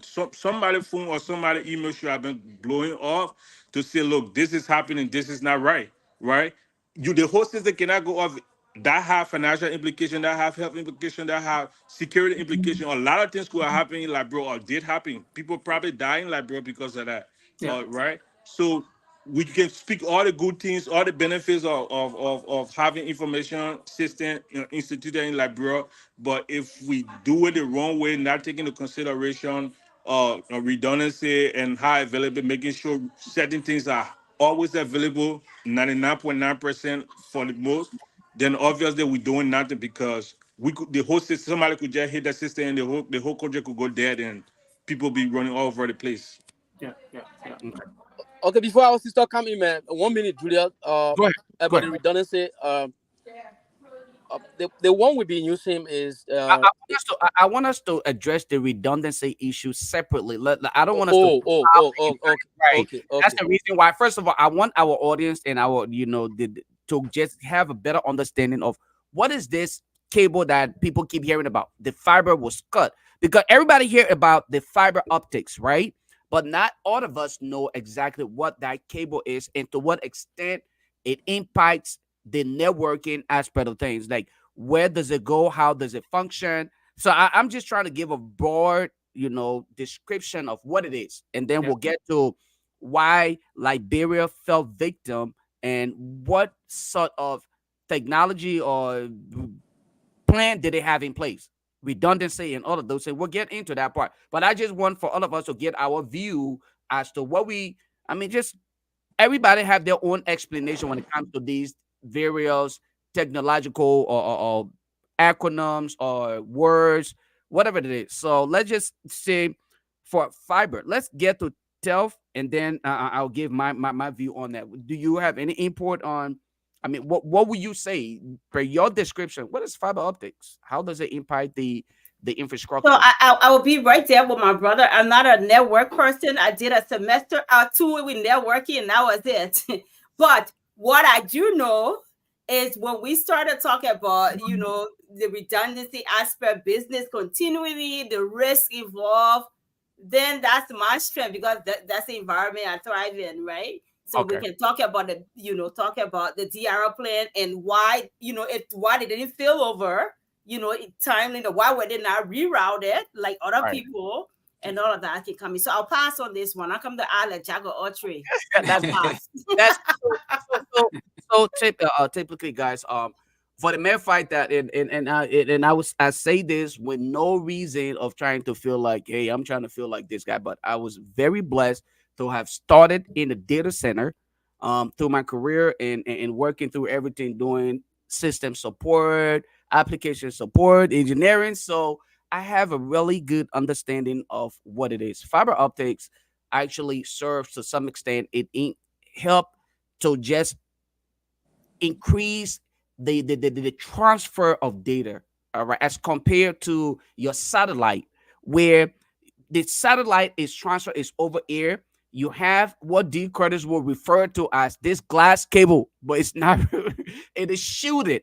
All right, it is shielded to protect that glass, and the reason why it is shielded and it's referenced to as a glass is because it actually transmit data at a very fast and right more transparent pace as compared to your Cat 5, the one that is normally put in your house, your regular Cat 5, Cat 6, or those cables. With the fiber optics cable, there are different kinds. You have the twisted pairs of fiber optics. You have the ones that are actually the ground fiber optics, the one that are actually put in the ground. Those you don't touch. Those are actually done by a lot of the people who like telecommunications and other people. They will consider themselves in IT, but they are actually doing that physical implementation Yeah. from the ocean. They bury it, they cover it, they leave it there, and then the cell phone company or the telecommunication company takes it from there. That is where when you listen to people, they will say the demark reference the demarcation point. That means where your responsibility stops and where we take our responsibility from. It comes to the septic tank. I'm just saying septic tank. That's not really where to put it though. But that little hole y'all see in the ground, Yeah. okay, it goes through there, and then the IT or whatever the phone company takes it from there and bring it to the house. They put it in the wall and they stop it. That's where their responsibility stops. So a lot of IT people, when you talk to them, a lot of time you will hear them trying to figure out where their problem stops and starts. So when you hear about fiber optics, there are different kinds of fiber optics. There are some that are specifically used for the data center to connect different devices. And this particular fiber optic, I'm going to show you guys the picture, is the one that is actually under the ocean. That's the one that is sharks and other Animals under the ocean love to eat. In this case, as what we are talking about, people are saying that the shark attempted, and there was the I guess there was a ship that actually caused the problem. But very often, as time goes by, depending on how old these cables are, they can have cuts in them without Yeah. you noticing it. It can be, I mean, it can just be automatic. While you think everything is working, everything is functioning, before you make up your mind, you do your whoop. Just like when you're at home, electricity, right? It just shut down on you. And I'm trying to explain it at the very minimum so that hopefully people can understand this. Okay. And I think that's part of the reason why a lot of people are here tonight to understand what this is. So this fiber cable is the one that is in the ocean. Now, this is where we come in and ask ourselves, how in the world was it that Liberia got impacted so heavily? Matter of fact, not just Liberia, but most of Africa. What were we doing? How could we prevent this from happening? This is where we come into the idea of redundancy, backup and recovery. Now we bring in the experts here to tell us about what did we do wrong? How can we fix it so that it is not repeated when it comes to these kind of experience and going forward? Okay, gentlemen. So let me go first this time around. For me, you know, Liberia,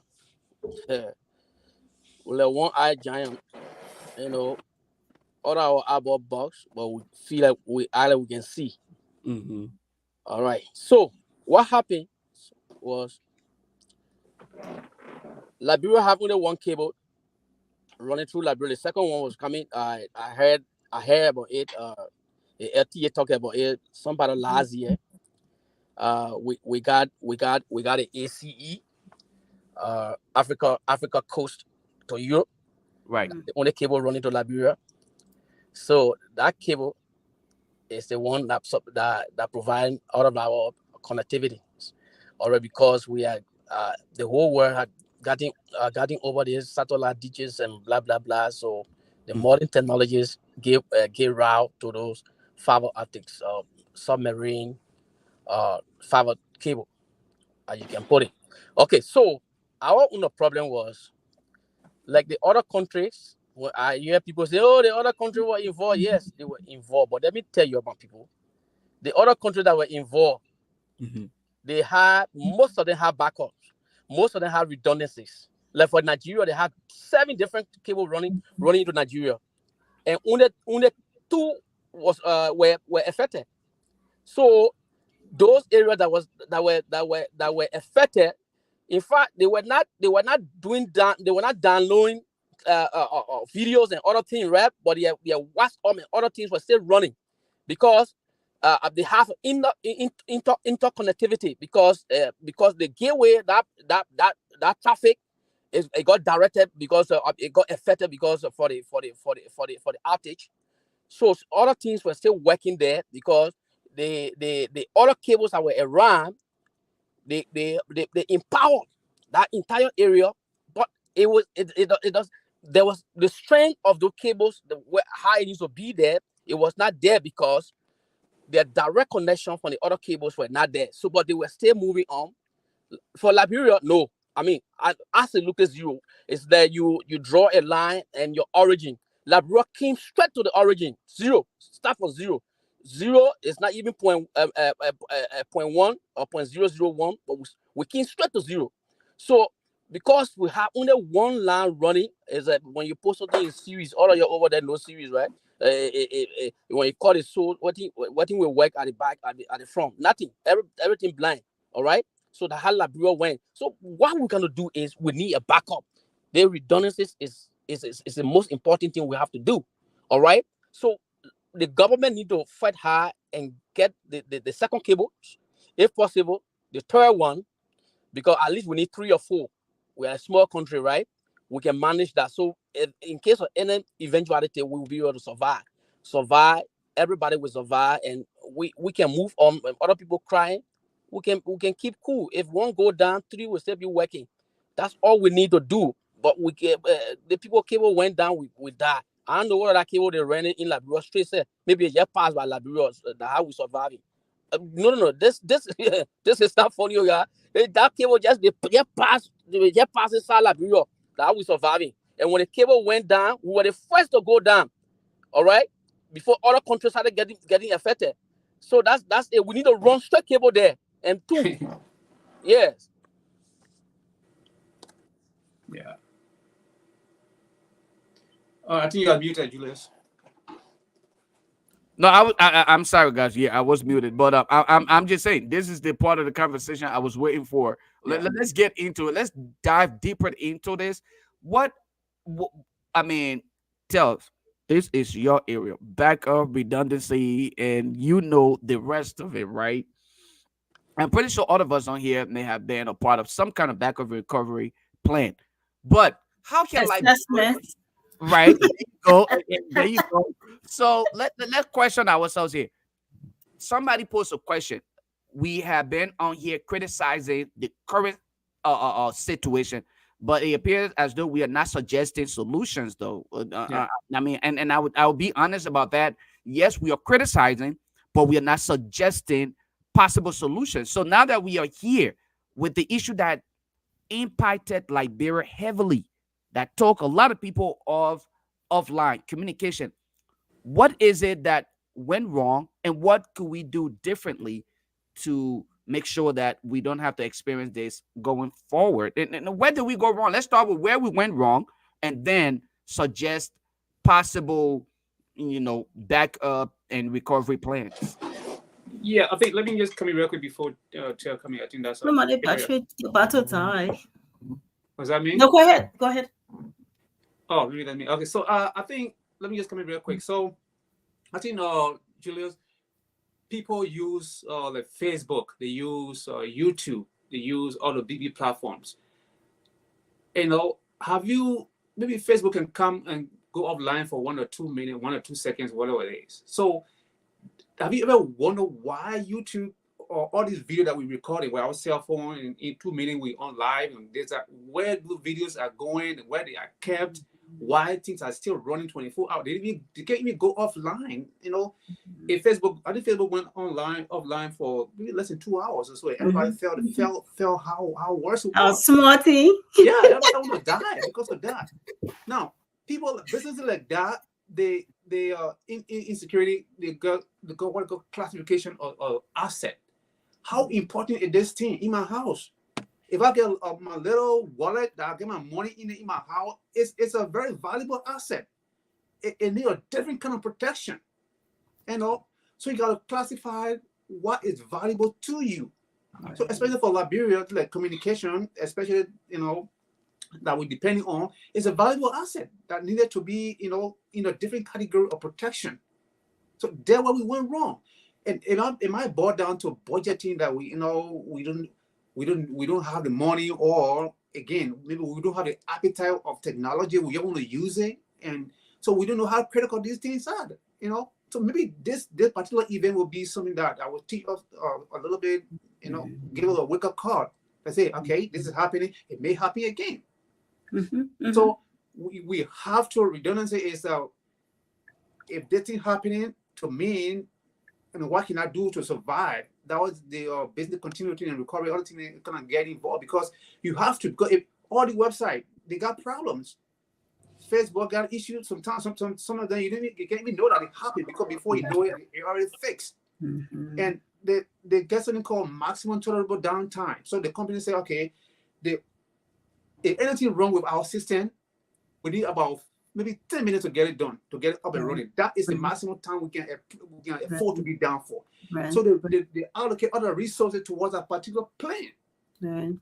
So they have a plan structure in place. So as soon as that happens, they have the plan is written down. Everything is written down. They don't have to go to Jonah, but everybody has has know exactly what to do when it happens. So that way it can be right on it. So those are the things that we can put in place.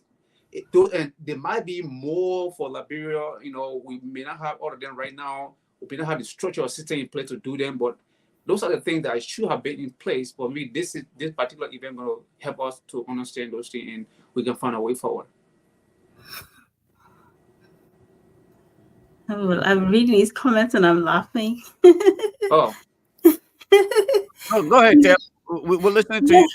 No, we're all talking. But I agree everything with what my brother said.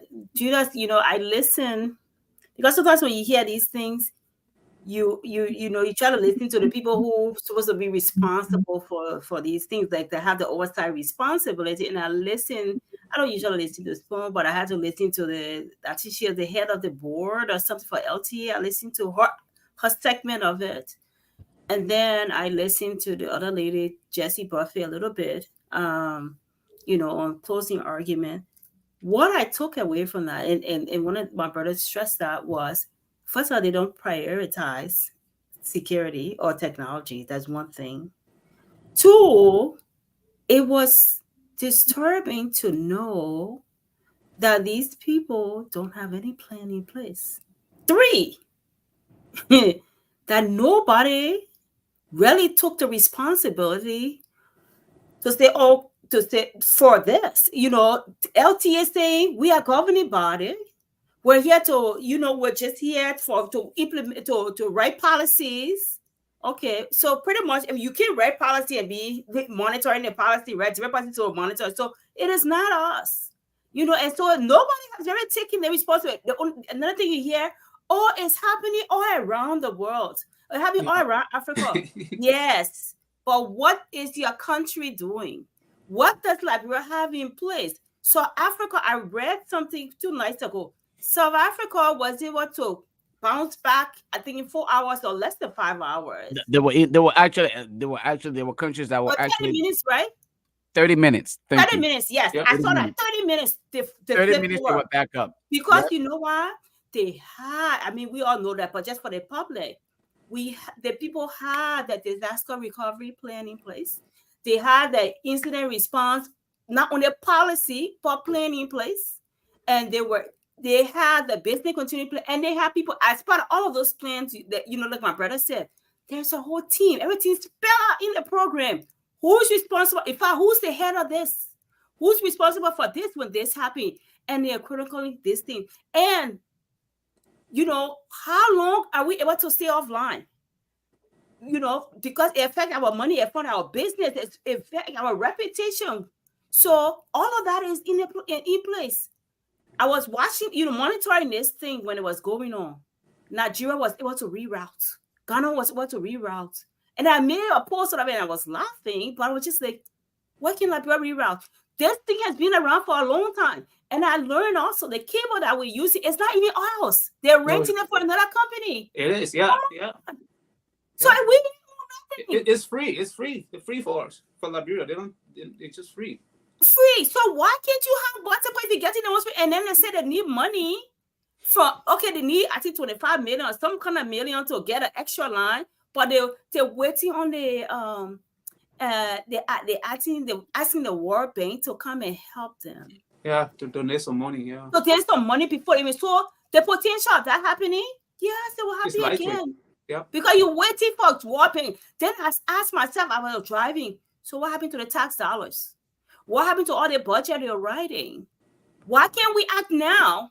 So let me ask a quick question, right? And I'm sorry, I hate to interrupt you though. No, please interrupt me because we all want to play talking. Here's my question though. If we were to invest in just having our own fiber optics from the ocean to the back of wherever we can, and then distribute it, how much money do you really think? Just an estimate. Can we even make money off of that? Just having our own, because let me just say this: we can make money out of that. People are using it, businesses are using it, individuals are using it, schools are using it, universities are using it. People make a lot of money. Yeah, it will pay off in less than a year. Yeah, look, you just don't see it as an investment, as a need, a critical need, not just a need, a critical need. We don't see it as that. We're waiting because we're a reactive country, right? We're waiting to forget about money is down again, and everybody start going hector again. But you know what? When these things happen, for them to sit down and do a lesson learned and then act, they don't want to do it. I was telling you guys yesterday, part of what I do again, I'm on a team where we do, do disaster recovery. So you stress testing the system, doing to see if we're ready, just in case one morning John Doe decided to take our assistant, how far can we come back up? I used 4 of my Saturdays, actually 6 hours of my day, sitting on that yesterday. But we're preparing for the worst case, right? Because we know nobody's system is tight. Anybody's system will go down anytime. I was telling Lofa the other day, I'm sure some of you experienced that. In Texas, AT&T went off for probably an hour or less. I don't even know. Because I was still sleeping when they went off. I think in the morning with all the text messages from work, because everything, you got to log in from your phone to, to work and stuff like that. But the point I'm making there, just because of that AT&T outage, the work were on top of it. They had somebody, because they had a business plan in place. Email were flying, texts were flying, what to do, what not to do. I mean, everything was laid out. Yep. And then after that, they documented the whole process. They spread it out. Can my brother do that? Can any agency do that? How close are we to that? Nowhere close. So, sometimes I see these things happening. I sort of sit down, and like I was saying earlier, maybe a good government, maybe this is the time now, as they are forming the new government, it's the time now to start prioritizing technology and cybersecurity and say, okay, first step, yes, we need to set up a committee, have a head. You don't have to name a CISO or chief information security officer, get it whatever name.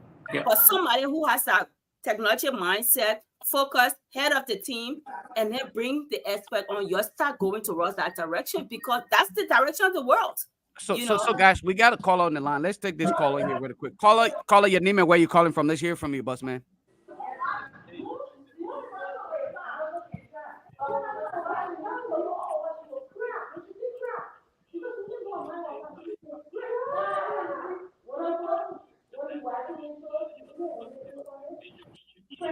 We're not hearing the caller. Can you guys hear him? No. No. All right. SB, go ahead. But can you guys hear him now? There's a lot of noise in the back from somebody. Yeah, somebody got a lot of noise. We're hearing the noise more than the person. Right. Okay. SB, go ahead. Let's see. Can you hear me now? Yeah. So I was saying hello to all of the panelists, and I was saying that they're doing a fantastic job. Just having this discussion and talking about the lack of, technological advancement in our country. For me, I'm not as knowledgeable as you guys when it comes to the IT aspect of things, but just from my perspective, from a healthcare perspective, I asked the question in the comment section. I said, what's the number one purpose of technology in healthcare? Whether it's in Canada, the US, or the UK, or even Great Britain. The number one purpose of technology in healthcare is patient safety. That's the number one purpose. And I'll give you a couple of examples. There's a young lady in Liberia, Lofa, that you know very well. I'm not going to say her name. She had a little ailment, and she went to see her local doctor. Mm-hmm. After that, within a clinic, there's a pharmacy in that clinic, and she went to that pharmacy to get the medication as prescribed by the doctor. She went home with the medication, only for her to start taking the medication and start having severe side effects from some of the drugs. Wow. So we had a discussion, and then she had shared with me some of the medication she was taking. So I was kind of confused as to why she was taking some of the medication she was taking based on, the symptoms that she had. So I told her, I said, you know what, I think you should go back to the pharmacy and ask to speak to someone. When she went back, it was determined, Lofa, that 2 of the medications she was taking was wrongly placed in her bag. Wow. And she took home with her. So those medications they weren't even hers. The point I'm trying to make here, when we're talking about technological advancement in Liberia, where you have technology where medications are not dispensed to patients until they're scanned. Everything is barcoded. Everything has specific identification to a particular patient. And these are just a different aspect of how technology is so important, right? Where I work, we heavily depend on technology. The hospital invested millions of dollars into robots, dispensing machines. I know Eugenia, the nurses on here, they know exactly what I'm talking about. Eugenia asked the question earlier, how can you guys, you guys are pointing out all of the issues, but how can you provide a solution? Providing solution is one thing. All of these people that are the leaders in our country, these guys get the chance to travel. They go to Ghana on a regular basis. They go to Nigeria. They go to South Africa. They go to Dubai. Some of them are in and out of America all of the time. So it's not like they're not aware or they don't benefit from technological advancement. They know these things. I think what it comes down to is what my brother was saying, my brother in the red or orange shirt, that they need to start investing into personnel. And that's one of the issues I see in Liberia. You know, when we talk about advancement, we don't look at it from a human perspective where we will look at individual and say, we're going to invest in this individual because we believe in Lopa's technological acumen. That if we invest in him, it's going to benefit our country in this manner. And so these are some of the mindset that we need to have, right? As far as, you know, how we can come along with people understanding, you know, the simple benefit of simple things as to at the kiosk and getting your boarding pass. Simple things like that. I mean, you look at our airport. You know, when Air France was going there, and now Air France doesn't go there anymore because every so often, you know, runway lights are going up. Why is this thing happening? Right? We don't have the proper generator. We don't have a big enough generator to supply the voltages that we need to have our airport operational and safe. These are the kind of things that, you know, we need to be looking at when we talk about technological advancement. So I'm glad that you guys are having this discussion tonight because I don't think people really understand how important it is. Simple thing as traffic lights, right, Lopa? Simple thing as traffic lights. We drive here in America and Canada all the time, and traffic lights regulate how we operate our vehicle on the road. We don't even have that in Liberia. As simple as traffic lights. You go to Liberia, everybody makes their own rule on the road. Everyone turn left or when they turn right or when they're gonna stop or when they're gonna go. We don't even have that. So, you know, there's so much to be discussed, and I know people talk about coming up with solutions and all of these things. I think Liberians are brilliant people. We have a lot of brilliant people in our society. You know, so for me, coming up with solutions is not the problem. The issue is those who are in a position to open up the pathways so that these solutions can be brought about. Are they willing to do that? I think that's where the question lies. So thanks for having me on the show. I appreciate it. Thank you. I will continue to listen to you guys. I'm enjoying it. So thank you very much.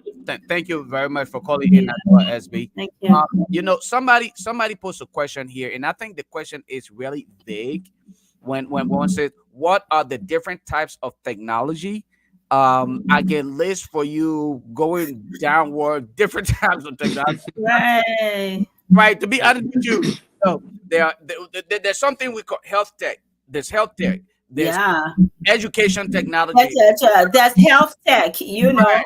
Robotic tech, you know, manufacturing tech, communication. You know? There's a lot when we start. I mean, I will hope that, you know, we will be a little bit more specific when you say what are the different types of technology. Let us be where in what sector, and then hopefully we can get answer from all of it. But if you just say what are different types of technology, I'll say until you say educational tech. All right, that's what I'm focused on. All right, health tech. All right, healthcare technology. And there are several other kind of technologies that people can reference. I hope that, you know, I'm not trying to dismiss the question here. I'm just trying to say that it's kind of vague. But we already answered her question. Right. Yeah, there are a lot. Right. There are a lot of technologies out there. But anyway, guys, let's get back to this thing here because somebody. Let me add like another call.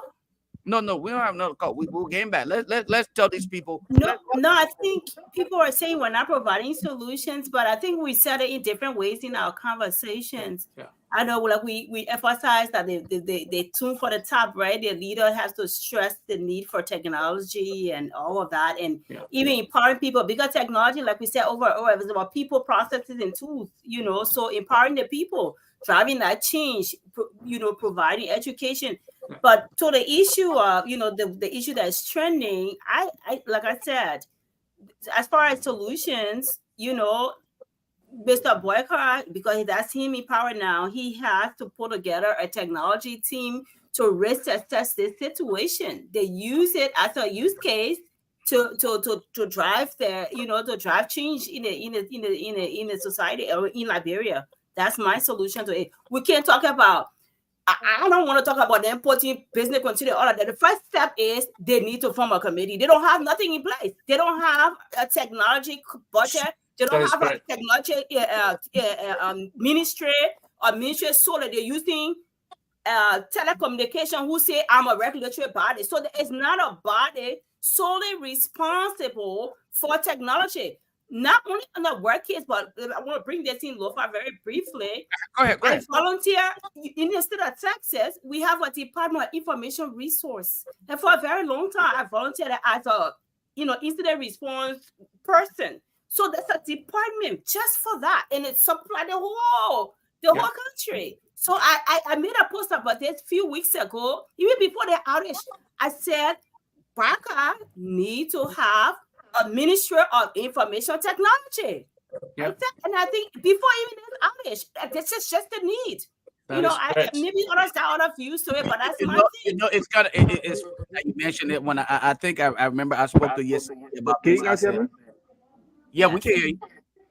Yeah, Lofa, let me just chime in on that whole business continuity thing, and LTA saying they are only a regulatory body. So if you giving a company you regulating the company, but you giving them access to provide you service, and you know your customer base, you have certain conversation with them based on the usage of data from Yeah. your customer base, right? So LTA still is held liable for this because they cannot shy away from it, because there are some questions that should have been asked. They're supposed to give. There's a service level agreement that's supposed to be between that provider Exactly. and Exactly.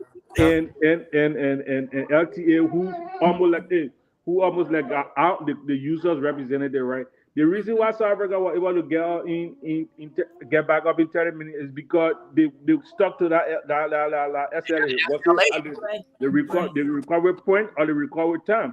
Because So, if they breach that, if Titus, they breach that, Titus, yeah. hold on one second. Let me explain this, and I hope that or you can actually explain this to our listening audience. When you spoke of SLA, the service level agreement, I posed this question to the the lady that I spoke to on the closing argument at the time. She had no idea. She had no idea what the acronym SLA was. So, and then I literally spit it out in words, your service level agreement, and still she did not know what it was and whether there was one in the first place. So your service level agreement, and let me give you the opportunity to just explain in detail what it is and how it would have benefit us as Liberian with this current incident. What it is, first of all, the acronym SLA, and how it will support our structure technology system that put in place. So, like the acronym is service level agreement, and it's basically for business continuity. When before you start a business, you extracting data from customers, and those data, how often those data will be accessed, what are the credibility or the availability of that data is calling out to the customer. If there's an outage, like in our case recently, what is most important to the customer? Is it data? Could we lose data and still be functioning? If that's important, then we could say, okay, let's just try to bring it back up as soon as possible. It's the time. Is the customer is very high on availability? Is it very critical that those data be available to the customer at all point in time, of what they can just take a minimum downtime?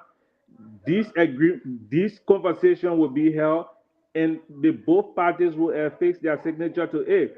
So based on that service level agreement, to make sure the business continues to function in a more vibrant way based on the use case of the customer or the business, right? So going back to South Africa, South Africa was able to come back on as soon as possible because they had those conversations.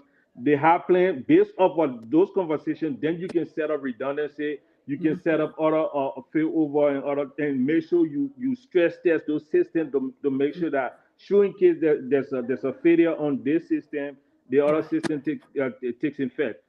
failure for you to do that, if they had that agreement with whoever the provider is, and the provider did not live up to that agreement based off of what we submit, the provider should be liable. They either lose their contract, or there could be co-proceeding based on that, right?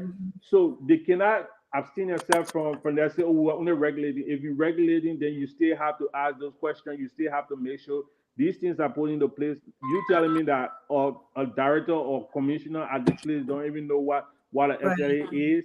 Right. I mean, there are some positions it should be apolitical. I mean, the technocrats have to go there because that's the only way they will be able to. You cannot give what you don't have. Yeah, that's Obviously, right. That's right. you cannot give what you don't have. Yeah. Yeah. That's right. So, guys, we have a caller on the line. If you don't mind, guys, before you chime in, let's take the caller on the line. And somebody asked a question. If you don't mind, guys, I would like to respond to this. Patrick Kennedy, he wants to know actually. So I think it's only fair that I respond to him. But caller, let's hear from you. Your name and where you calling from? That's it for that. Yeah, I just got out of the car and go in my apartment now. I was driving. Yeah, maybe you can mute yourself a little bit, Nelson. Guys to the service. Put on mute. How did you call it again? The FLY? SLA, service level agreement. Service level agreement, right? Service level agreement. Service. Like customer service. Right. How will you find out with any company when the cable in which you are using does not belong to you? Somebody is giving you something free. So how are you going to fool that person to commit to anything? No, you're not. You're no. In the issue of Liberia, you're not getting that. The cable that is provided is not free of charge. There is an agreement that is signed with the provider. In this case, you have the provider. The provider is in negotiation with the institution such as LTA before they come into Liberia. So LTA sets the standard and the expected regulation. Okay, you are only allowed to provide this area because we have others who are bringing the same service to Liberia. And because of that, we must regulate all of these things. And that's where we have the demarc. I spoke of the demarcation points. You can't go beyond this point because these other providers are here. So the fiber that was brought into Liberia was not given to us free of charge. It is paid for to some extent. Now, the provider then serve the distributors come in and provide this. And this is where LTA comes in and say, look, guys, all right, this is where we implement the regulations. Our standard here is you must provide service to your clients to be at least up 90% of the time. If you go below 90%, you're subject to pay fines. That means you will pay them for whatever downtime. And that's the reason why most providers will do any and everything to make sure that they can provide 24/7 service to their clients. And this is what we're talking about when we say sticking up to the service level agreement. All right. Thank you for that clarity. You're welcome. My question still remains. How can ATN regulate something that they do not have control over?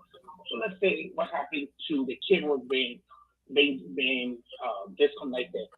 How would they have regulated anything of that sort and not knowing if anything will happen? Their regulation. We're talking about redundancy. So their regulation, and I would let other to chime in on this, Benjamin. Their regulation would be with the institution that is providing the service.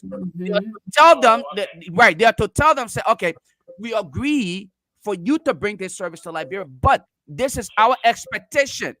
Okay, you must meet these criteria. You cannot have any of your clients, if they are healthcare providers, they cannot be down for more than a day. You will start being fined for every hour after a day that they are down. You will be fined every other day. So that way, they will take it very critical. So they will realize, okay, this is where they will then institute what they call the severity of the case. You have the P1, P2, P3, and then it goes up. So if one institution. If JFK is down, they'll say, you know what? It's not a severity. We can handle it, but there are people whose lives are at risk. But we can still prioritize. Now, when the entire country is down, that's a P1. You cannot look at anything else. Even if you had your daughter crying on your back to go to sleep, you cannot go to sleep that night. You must stay on that call until the resolution is provided, or else next will roll. People will get fired. I'm surprised that nobody in Liberia ever But deserve to fire. Lofa, you know that I listened to the one of I think the chairperson on Spoon FM, and she said because I think Fadiga or somebody there asked her for the ETA or as to when they will So get she didn't know. service back. You know what she said? She said last she heard they were working on it, so they were anticipating something. But then she just got a call saying that they will resume work. How will you resume work on something as critical as that? You should. Yeah, yeah. It's a work that it should be should persist until it's done. You're not gonna cut off. You're not gonna leave your computer, or you're not gonna leave whatever you're doing until the system is brought back up, right? But the Right. people apparently they left everything they were doing, and then they said they were resuming the next day. So tell me, the banks are down, mobile money is down, everything shut down, Hospital, everything done. hospital, everything shut down, and you said you will resume. So But so those responsible were going to bed to wake up in the morning and resume work. Tell me something. well, she didn't care because she was in a hotel. She didn't care. She That was was in a cool. hotel. She already going. So, gentlemen, let me chime. Yeah, go ahead, Nelson. I'll Yes. respond to the So, question. the body that actually responsible for the all of the cables and stuff is the Liberia Telecommunication. The regulatory body, they got their part to play too, right? As Julius put it. But the Liberia Telecommunication LTC is the one that responsible because they're responsible for putting all of the cables and thing. Mm, But but they can say, as Julius put it, you are regulating, right? So you have to prevail on the institutional responsible. And, what is happening? And, and they didn't do their job well also. So they can say because they are not responsible, they are just regulatory body. Are you saying just? You are not just. And I When you just, regulate, it means What are you regulating, man? controlling, yeah, right. control everything. That is, So they say I just regulatory body. Though we yeah, know yeah. that Abroad Telecommunication is the one that in charge of cabling and other things, right? But you got your part to play, and everybody do their job, then we'll have no problem. But the problem is playing game is the issue of the day in Liberia. That's Yeah. Yeah. So, guys, if anybody else had anything else to say, I think it'll be fair for me to respond to Patrick Kennedy. Patrick wanted to know what is my specialty. And it's kind of hard for me to say specifically because in my current capacity, serving as the support engineer for all of the North Carolina Park system, with the Department of Information Technology, North Carolina Department of Information Technology. Um, I don't have a specific area. I cover networking. I cover systems or application support. I cover an end user support. I cover this security. All right, to some extent. All of those things are on my head. And the reason why I like that is because it gives me the exposure to a lot of things. All right. As compared to when I worked with IBM, when I worked with IBM, I had a specific area. I was a system security analyst. So my responsibility was solely on health check, security management, and that was it. I had nothing else to do. Everybody else that were doing their thing, I needed to make sure that the health check was done on time, our system was up to date. But then I was opportune to work for CDW Burby, another again Fortune 500 company, where I served as a data center engineer. I was again working with networking. But in my current role, I'm blessed to have hands on a lot of things. All right. So I would not state specifically, but my area of expertise based on my education, I would say to you, I went to school for networking. I graduated, got my bachelor's in information system security and network technology. That is what I went to school for, and that's what I graduated with my bachelor's in. Now, is that what I'm doing? I'm doing everything. Wherever I'm thrown, whether to the wolves, I go there. When it Roll is with the punches. right. So I hope I'm able to answer your question. I cannot say this is I'm sitting behind the decks every day because a lot of my techs that I work with, as much as I hate to go in on the road, very often, but sometimes I have to go. I would love to sit in my office and give instructions, but that's just not me. I get bored easily. I get bored. So I every opportunity I have to get out there and work, I take advantage of it. So that's just me. I'm sorry. I'm not focusing on specifically what it is. Sometimes people will say, "Hey, I'm a system administrator. All right, I'm doing end user support." Yes, I have done that. When I worked with the North Carolina Department of State's Treasurer, I served as a level 3 technical support. So we were the end of all of the problem. When the help desk had it, the desk side support had it, and no one could solve the problem, then it just put everything on us. Then we had to solve the problem. We had to come up with a solution when I worked with the treasurer. And I was also involved in security. And there are other things that I cannot state on here based on my security clearance. I'm sorry, guys. But I will keep it at that I do just based on my consultancy. But yeah, that's what I do. I hope I answer your question. But guys, anyway, we are By the way, God, tomorrow is my birthday. Tomorrow's your birthday? Golden Jubilee, brother. Golden Jubilee. Well, happy pre-birthday. But like guys, I think we're pretty much running out of time. Let's kind of wrap this up here. Yeah, 2 This hours. issue. Right. We have hit our 2 hours mark. I know Eric gotta go. I'm hoping that Madia don't get mad at Eric tonight. And No, don't worry. I'm trying to get Eric. I'm trying to get Eric straight. to go to Liberia. I'm trying to get Eric to go to Liberia, right? So we can put him in a bad situation with Madia. So Maria finished issuing disclaimer. She said, "Hell no." Yeah, I'll go like when the time is right, man. It's fine, yeah. all right. Yeah, by 2 hours. So, All right. So let's talk. Let's close up on this entire incident that took place in Liberia. I want us to emphasize on it. Let us provide suggestions. What is it if you were called today? Let's just say I'm going to put you to the spot.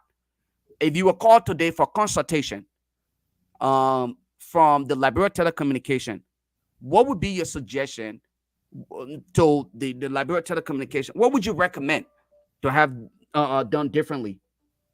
Yes. Let me take this call. Let me please. I'm sorry. too many things to recommend. I think I said a few.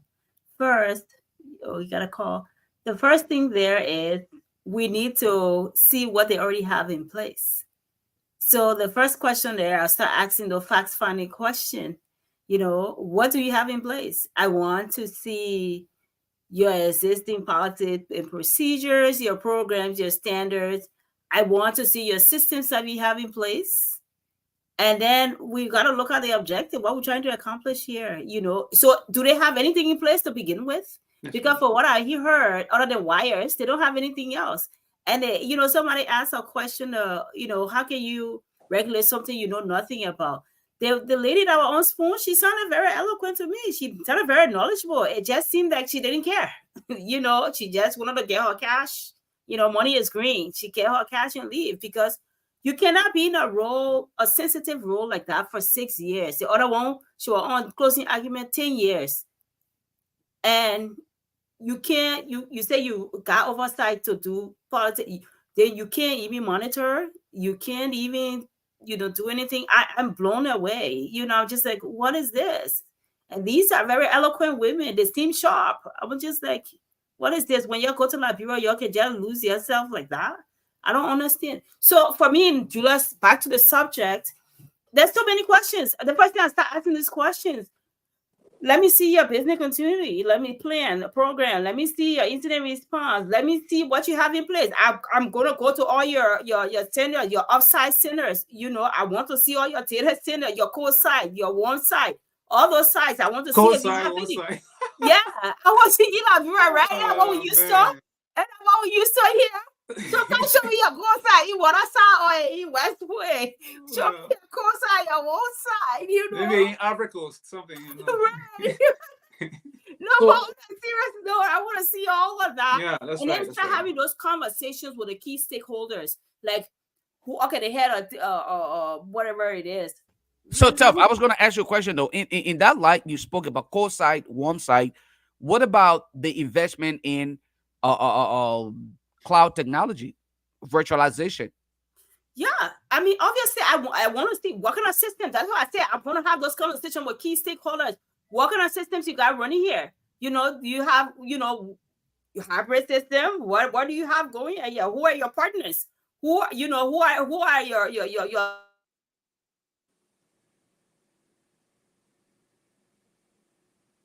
Guys, I got a caller from Liberia. Who wants to chime in? Michael, go ahead. What's your question or comment? Good morning. I do call from Liberia. I was like, Go ahead. We're listening. my questions to all of you is, even though we suffer from this creative network, and my questions to all of you, are you guys willing to contribute if you guys have been called to serve your country? Okay. Is that it? I got it. I will answer you. No, Michael, is that your question? Is that it?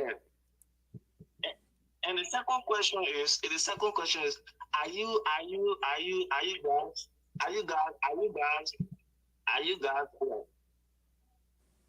Is that only the question? I have more questions for you guys. Oh, okay. Well, Michael, ask your question. Ask your question now. We came to rescue you, like on the break. Eye.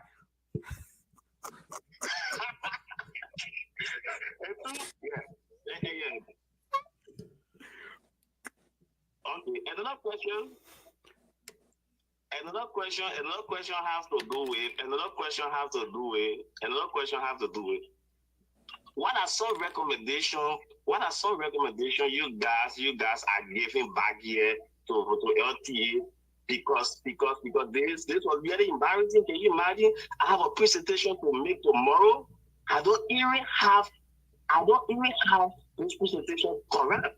It is embarrassing. In yesterday, the network is very, very smooth. Go sit up. Go sit up. Tell say you should go sit down by the ocean. Now her recommendation. I didn't say that. The typical say you should go sit by the ocean. I didn't say that. Any other question? Another thing Uh-huh.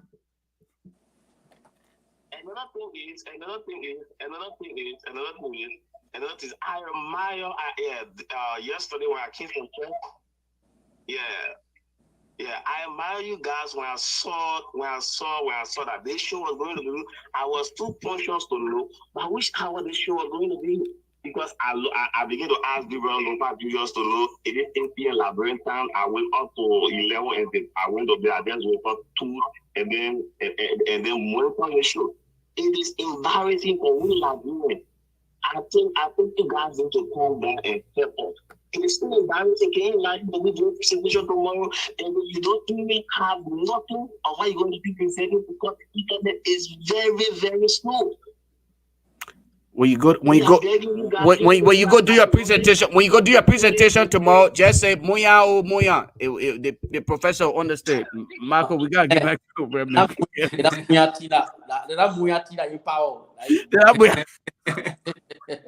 All right, guys. But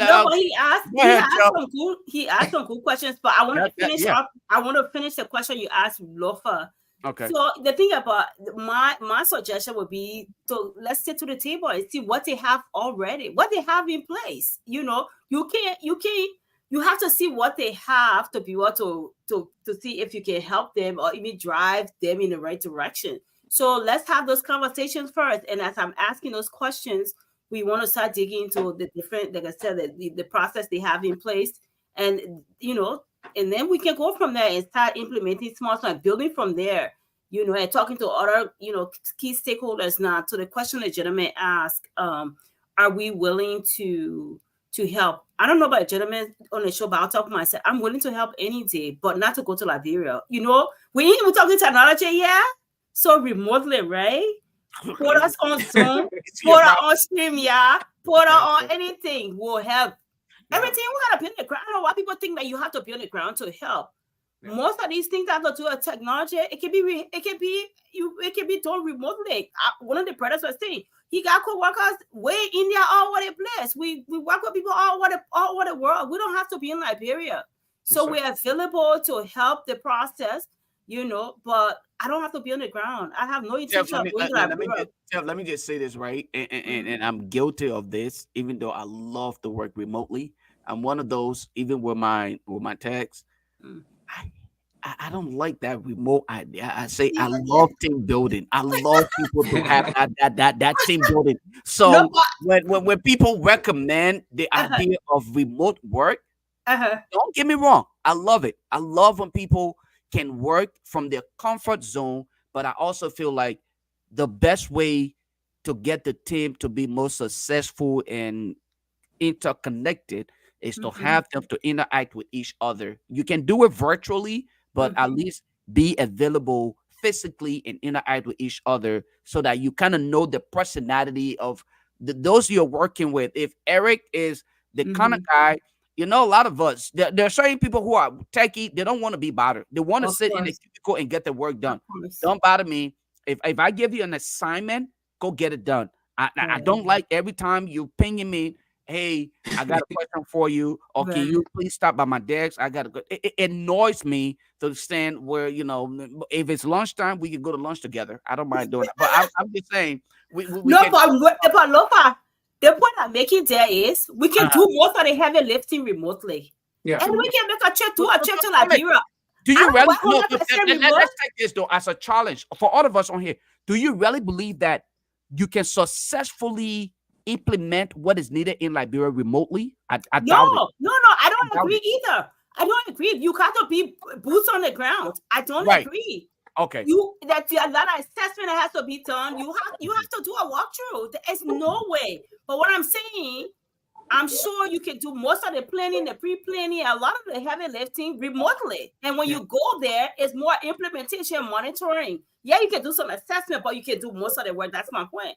I don't work 100% whom I wish I would, but I'm in the office 2 times a week. And even when I'm there, I'm in my own world. But my thing is, I still like to do most of the. I get much done from home. I just that kind of person who like to be in my own zone and just be all of that. And then you go in the office, all the chit chatting all around you, I can't deal with it. So even in the office, Lufa, I got earplugs in my ear. As talkative as I am, I'm not. So I'm the kind of person I really want to do most of my work remotely, and then I can go into Liberia for a week or 2, help, you know, and come up. But if I would tell anybody on this show or any show that I'm ready to pack my bag and go to Liberia, that's a lot from the bottom of hell. Not happening.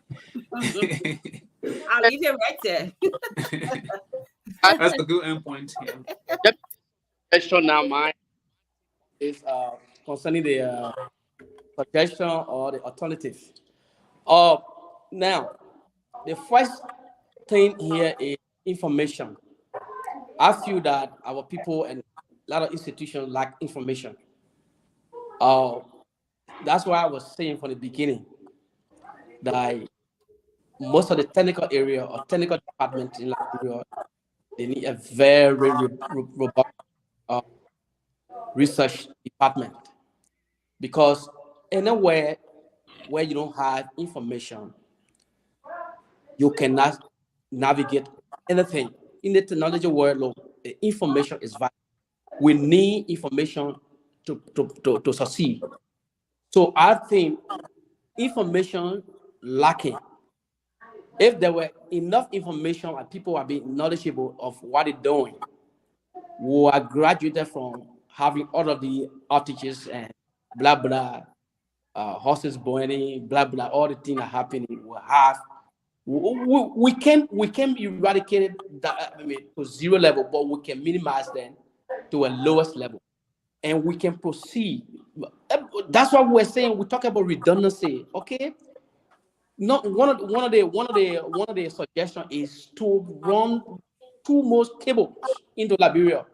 All right, we need 2 more fiber cables to run in Liberia.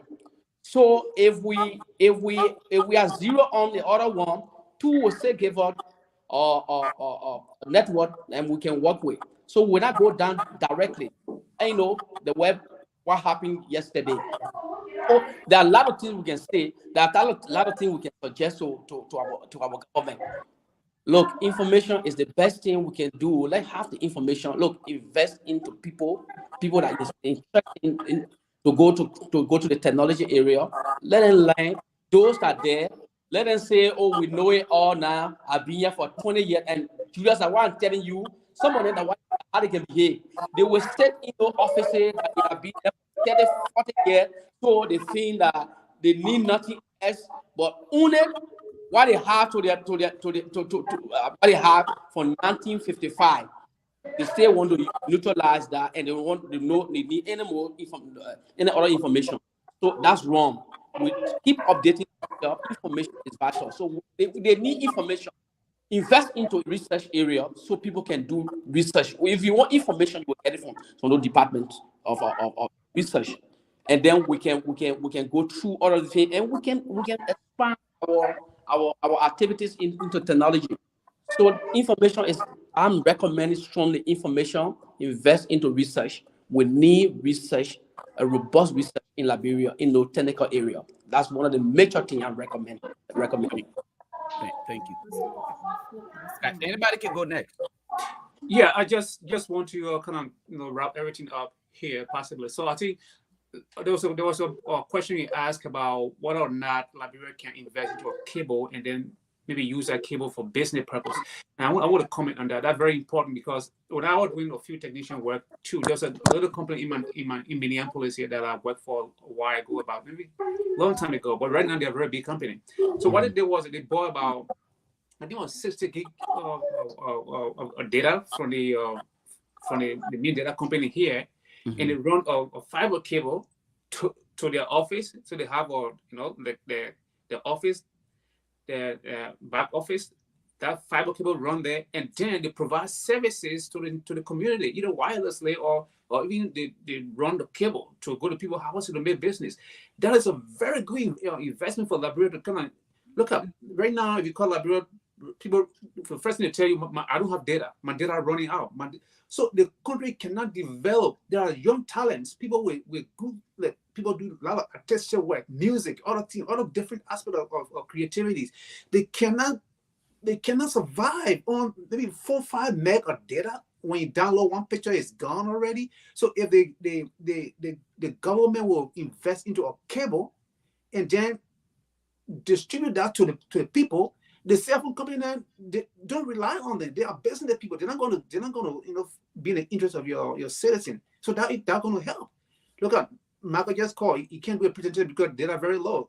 I don't get it. So it's a very good investment that if the government decide to go invest in it, it will help a lot. So that's Eric. Before you close up on this though, what if the opportunity was to be put before Liberians and say, invest in a private entity, Liberian-owned cable provider institution, where you, Eric, Telv, Tiders, my brother on here, Nelson, would say, okay, guys, the opportunity is there. Why don't you organize yourselves to purchase and provide cable in Liberia, fiber in Liberia, so that you can provide network to other places? Is that something that can also help to provide that leverage or that support technologically? Is that something that you think will work? Of course. Julius, I mean, the government doesn't have to be the one who provides the services, but at least you make the avenue available. I mean, most of the things that are done in the US here, they are by private companies. Private companies, exactly. At some point, I thought about that. It's just pretty easy, Julius, to do that. Let me tell you this: how it did work. So the fiber cable run to that company, and then they have wireless services. They start with wireless services. You go Minneapolis, they got wireless services on the pole everywhere. So they just distribute those wireless services. So if you have your phone, your whatever, it just automatically connects to that wireless service. You have a data going. So right. It's pretty easy. But the thing is, if the government going to invest into that, would be a good thing. But then it becomes a rivalry thing because cell phone company like, oh, what they're trying to do, they'll go out of business in a second. You know what I mean? So it all depends. If the government wants that done, it's pretty easy to do. Wow. But I heard some companies, I think there's a company from India and another company somewhere that's already doing that. Okay. Well, Yeah. that's a good thing. Yeah. And actually, I know of a friend. I mean, that's public information. I mean, that's partnering with somebody from India, other places that I think they're working on it or something like that. So I guess Liberians are, taking advantage of this, which is a good thing. Yeah, it's a good thing. But I think that's the only way we can help ourselves, man. Just to talk show like this will help a lot because trust me, people may be watching this who work in the government, they have no clue of what we're saying here, like gibberish to them, but at least if they want, they can listen and then get information. All right, guys. Great conversation. Let us give our parting comment and hopefully by God's grace. Huh? Oh, you I'm sorry, Titus. Sorry, go ahead, Titus. You can relax. I know, right? Please. Give me a second before you close. I forgot to mention Julia, before the show, I did a few research and I learned the government is still running on Gmail. At least yes. The ministers, I don't want to call the ministry name, but they have this person ministry at gmail.com. You know what? Let's use every ministry. Let's use another 30 minutes, right, to discuss this particular issue of communication on a public network, using public medium, because a lot of time when you talk about this, people think that it's okay because you and I own Gmail or Yahoo account. It's okay. What does it mean for government officials like your representatives and senators to use Gmail accounts to communicate? Okay, business related, government related communication, to use it. What does that say to you? It literally, for me, it creeps my body to the extent where I think that they're stupid. Excuse me for saying it, but I think that every learned person who is using Gmail to communicate with others, government related business, I think you're stupid. I'm sorry to say, but that is the honest truth. What do you guys make I think that they're all agencies doing that, because I've interacted before this new government. I interacted with people with education. They wrote me back with that email. I interacted with people with gender. They wrote me back with that Gmail. I interacted with people with finance. They wrote me back with that Gmail. So I think Gmail. Just the whole thing. What it does, Julius, from the security perspective, it is a complete vulnerability. Like people have to be to understand how the digital community works, how it works. It actually getting a mailman to go deliver something to you. That mailman can be ambushed. So not because you can't see the flow of information on the system doesn't mean that nobody can intercept that. So it's a complete vulnerability for the government for that to happen. Now, someone did mention about cloud service. Right now, cloud services are a very good alternative for the Liberian government right now. They don't have to build big data center anymore. Thank you. They don't have to do that. It's less expensive right now. Invest into AWS cloud technology. It'll give you a portion of the system. You run from there, and you get the system up and running. So I'll give them the benefit of the doubt that it is not being stupid. It's just lack of information and maybe having the clarity of the danger of what they're playing with. Thanks for being nice, Eric, but I think it's stupid.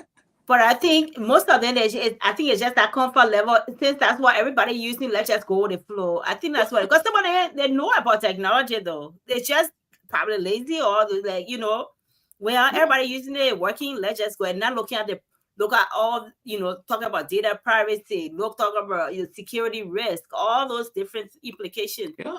I'm thinking about it. So right now, the way the cable team want it to show is a complete vulnerability. Let's say that what we need security department, as you said, at least to be either ministry or something, because in the US they have cybersecurity branch, because it's a warfare right now. It's moving towards that. And if somebody decides to attack Liberia and they caught our same cable today, what are you gonna do? Yeah.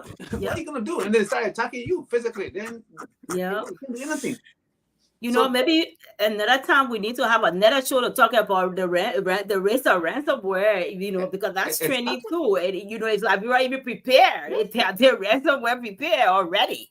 Yeah. Of course not. But it's a I know, conversation yeah, to keep. people are suggesting that the show be regular. It's easy for people to just request this and say, "Can you guys have this show every often?" That It's not as preparation. easy as right. So again, it's a good idea, but Yeah. we were talking it back to see whether Telvi will be available, Not every Titus week, will be available, and of course, my brother Eric will be available to come out here because at the end of the day, we may take this entire group to Liberia to implement. Now, my sister Maria Kudi already said you ain't going nowhere, Eric. No, Right? no, she's just playing, man. She's just playing. I'm just messing with you, bro. I'm just messing with you. I know she's messing around, but yeah, guys, let's go back to Titus to kind of close up on this right here, and we'll cut it a night. Give our parting comments, and we'll cut it a night. Yeah, so for my part, my recommendations are like everybody said, we need sustained and always available internet sources in Liberia. So Mhm. whatever way we can have multiple sources for our internet availability, that would be Mhm. great. And then electricity to plays a part. So we need to try to invest into electricity. Whatever thing can be done by government or some private entities to have a sustained electricity, because no system runs in darkness. You need electricity to run computer and other stuff.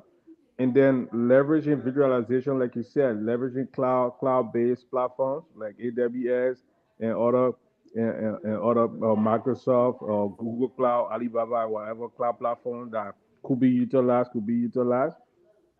And we should also do away with this manual system. Run those cloud platforms, build databases on there, and then let people be able to access those databases, right? Train people to access work Oracle database, SQL Server database, Postgres databases. You can train people to do it, right? And then they resources and data will be available to customers. You can be in like America here and still pay your taxes. You don't have to call somebody there to do it for you, right? Because those applications will be highly available from anywhere. You could be in Liberia, or I could be here and buy something in Liberia that I see somebody can sell that stuff, and I say, okay, I want to buy it. Globalization, it helps the business. People businesses will thrive because you can shop from anywhere, you can buy from anywhere, right? So these are some of the things that we really have to deep dive into to see how best we can help change the mindset. I think like Bros problem is a mindset thing though. We just have to change the mindset. We are so reluctant. We just accept it as we see it. I think it's too long we have been accepting that kind of mediocre things. So we have to try to do more and aspire to be better. We can do it. We have the potential, we have the capability, and we have bright minds. A lot of people came to America and other places. They've done good for themselves. They acquired some knowledge and experiences in a lot of different fields that could be utilized in Liberia in a way that nobody can underestimate, right? So are they willing to accept those kind of changes? Because young people, you take up your time, you go like bro, and they start hating on you, or you come and change our system, and they start coming after your life, start doing all kind of things. Exactly. That's it. A That's lot of it. people, a lot of young people that I know of got victimized from that kind of stuff. Yep. You a Yep. small boy, or you a small girl, who you think you come in control, or what you come in Mm-hmm. doing. That Mm-hmm. mindset have to be dealt with. We have to sweep it to the side. It doesn't matter the age, it's the expertise. If the person has the expertise, and that certain position shouldn't be political. Right. You can't look at somebody getting into LTA, LTC, all the places that require technocrat people who understand LEC and other places, and then you go make your political appointment because you want to give back to your political person. That's bad. Right. Right. That's bad. So we really have to do better. And I mean, like Lofa and me are always available. We can always come here chat about stuff tech wise. And Tev and Eric, I appreciate the conversation and look forward to having more of these. Certainly. Yeah. Let me close. Go ahead, Tel. Yeah, I'll leave you out there to finish it. Well, it was a great conversation. And just listening to you guys, of course I learned a whole lot. I'm still a baby in this area, so just bouncing knowledge of each other is just a great thing. Now, my suggestion to this government, one, like I said from the beginning, President Barker have to drive this change. Tune for the top. So he has to drive it just how they were, driving this whole drug, what is it, drug test? Right. Yeah, they need to drive this as well. So you can drive this change. But also, as I think about it, knowing somebody with me, because my background is more looking at cyber risk and all of that. Race analysis. Yeah, risk analysis. So since they have the GAC and all those other different people who already did now in the process of conducting audits and all of that, put cybersecurity audit on your plan. So use what happened, use what's going in the environment to risk assess and to do an audit. And then come up with your finding will help you to start and move in that direction. And Mr. Burkhardt, like I said, they on appointment crazy. This morning I woke up, I saw all the appointment in my inbox. I said, holy moly, should I go to church or should I just take this as a sermon? No, but on the serious note, say they're going crazy with appointment. Yeah. This is the time to appoint a chief information security officer. I don't care you won't get it that B title because somebody say, give me that B title, give me the big money, but give somebody who has experience. Again, you look at my brother title said, now me, muya, no pay nobody for singing on the whatever rescue train business. The technocrat that know their stuff, that can implement, they're driven, they're mover shaker. They lead that project and then they bring other technocrats on there, and so they can start driving this change of technology and cybersecurity. This is a war. It's a global war, and we need to get on board. We're too far behind. It's about time that we get on board. So that's all I have to say. Excellent show. I'm willing to come out as often as I can. Obviously, you know I'm excited about technology and You are. everything. So I'm ready to come on anytime. All right, Eric, close us up. I don't think I'm gonna give any closing comment. I'm gonna use all of your comments to say I'm great, I'm good. Everything you say, I agree with. They're all right. So I'm gonna just walk away with the opportunity to have learned a lot from you guys. So Eric, sounds good. Yeah, guys, thanks so much for the Julia knowing very well. We have interacted. I am not too much a social media person, so to speak. Of course, I spent my whole life doing technology. I love it, back end, front end, anything as well. But it was good coming out here. It gets me excited to talk about technology, to see how things can be worked out for our country. So having the chance to share the platform with you is a very great thing. I can make myself available, to chat one or two, 2 times on these things. Very important, very crucial. And Julius, I appreciate your effort too, because beside politics. This is a very good topic that will help our community. So, and let me just say that this is something that Eric probably would not want me to say, but I must appreciate the brother. He may be soft spoken, quiet, but it's very, very intelligent. I mean, I will say this with because I am very. I'm not saying this because he's on here. It's because I've worked with Eric. All right, we did what was the virtual concert the virtual concert, okay, and I know of his work ethics. There are Liberians who can talk, but when you put them to work, they have a very terrible work ethics. Right. And when I work with Eric, I can tell you that any day, anywhere, in my sleep, I can recommend, and if I have to serve as reference, I would never regret to serve as a reference for Eric. Okay, he was not Eric. I'm not trying to kind of like toot your horn here, but Yeah. that is what that is what I got from you. Appreciate After that. working with you for like I think we worked like 2 or 3 weeks, Yeah. you were consistently on top of your game. You were giving support to other people who needed the support, and I was like, wow, this dude is Liberian. I was like, no, normally it's not a normal thing where you find somebody who is just you will call. Eric was the first person on here tonight, right? We said 8 o'clock. He was in here right at 8 o'clock. Boom.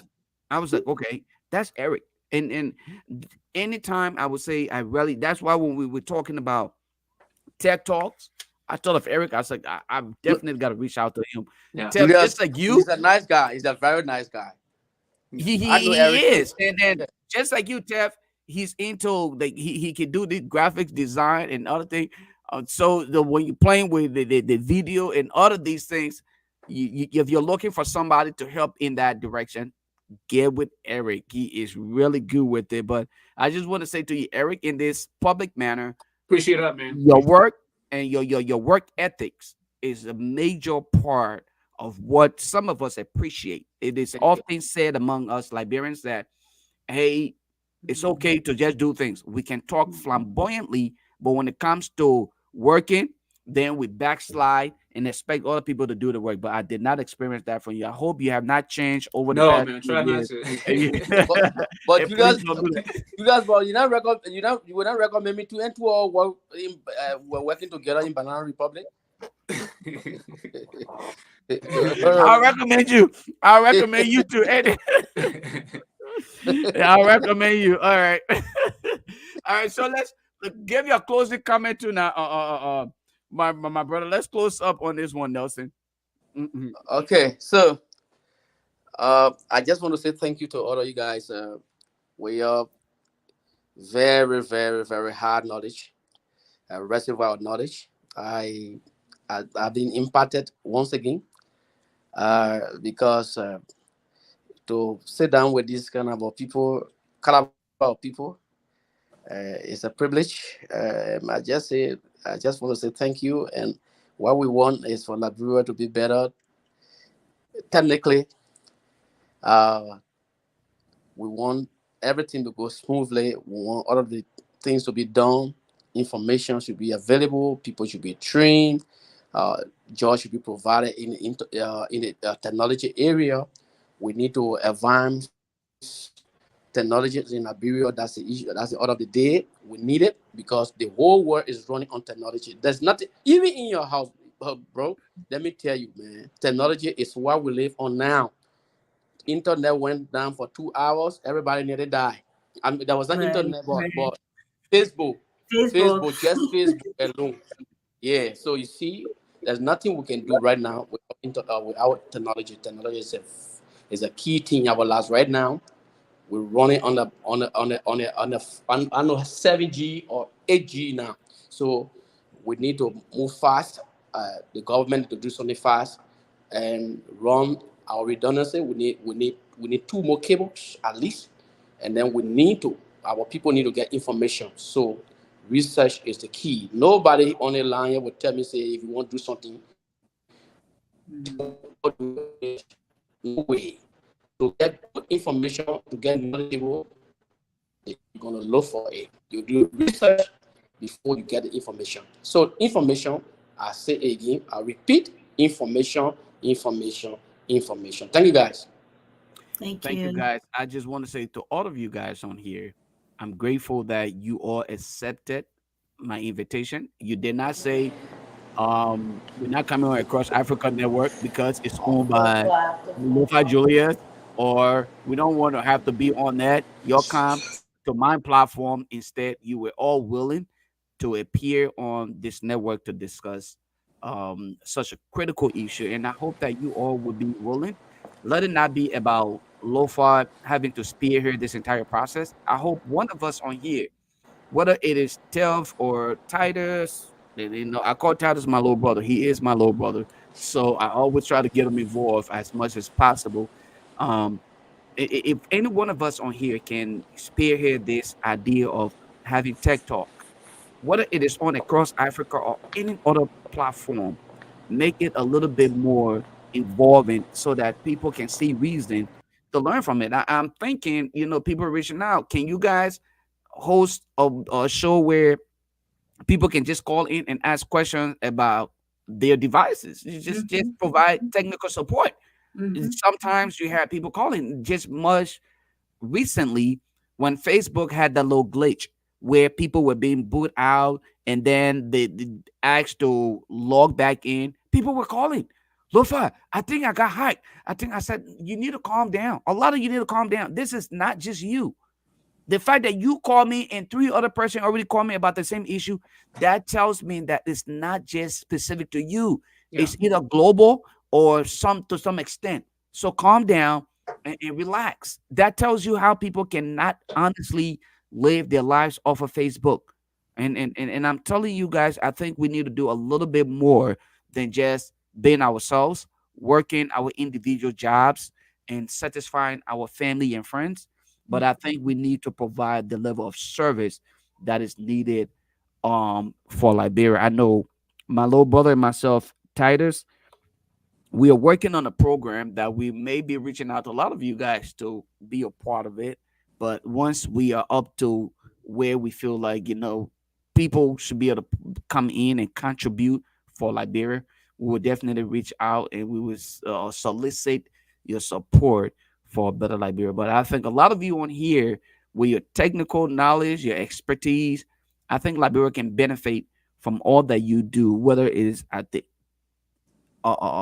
just the end user support to the infrastructure implementation. I think a lot of you, we are needed. Even if we can solicit support to take technology center in Liberia, build one in Liberia, in the most remote part of Liberia, like Lofa County. Lofa, I would suggest Lofa. We'll go to Lofa County.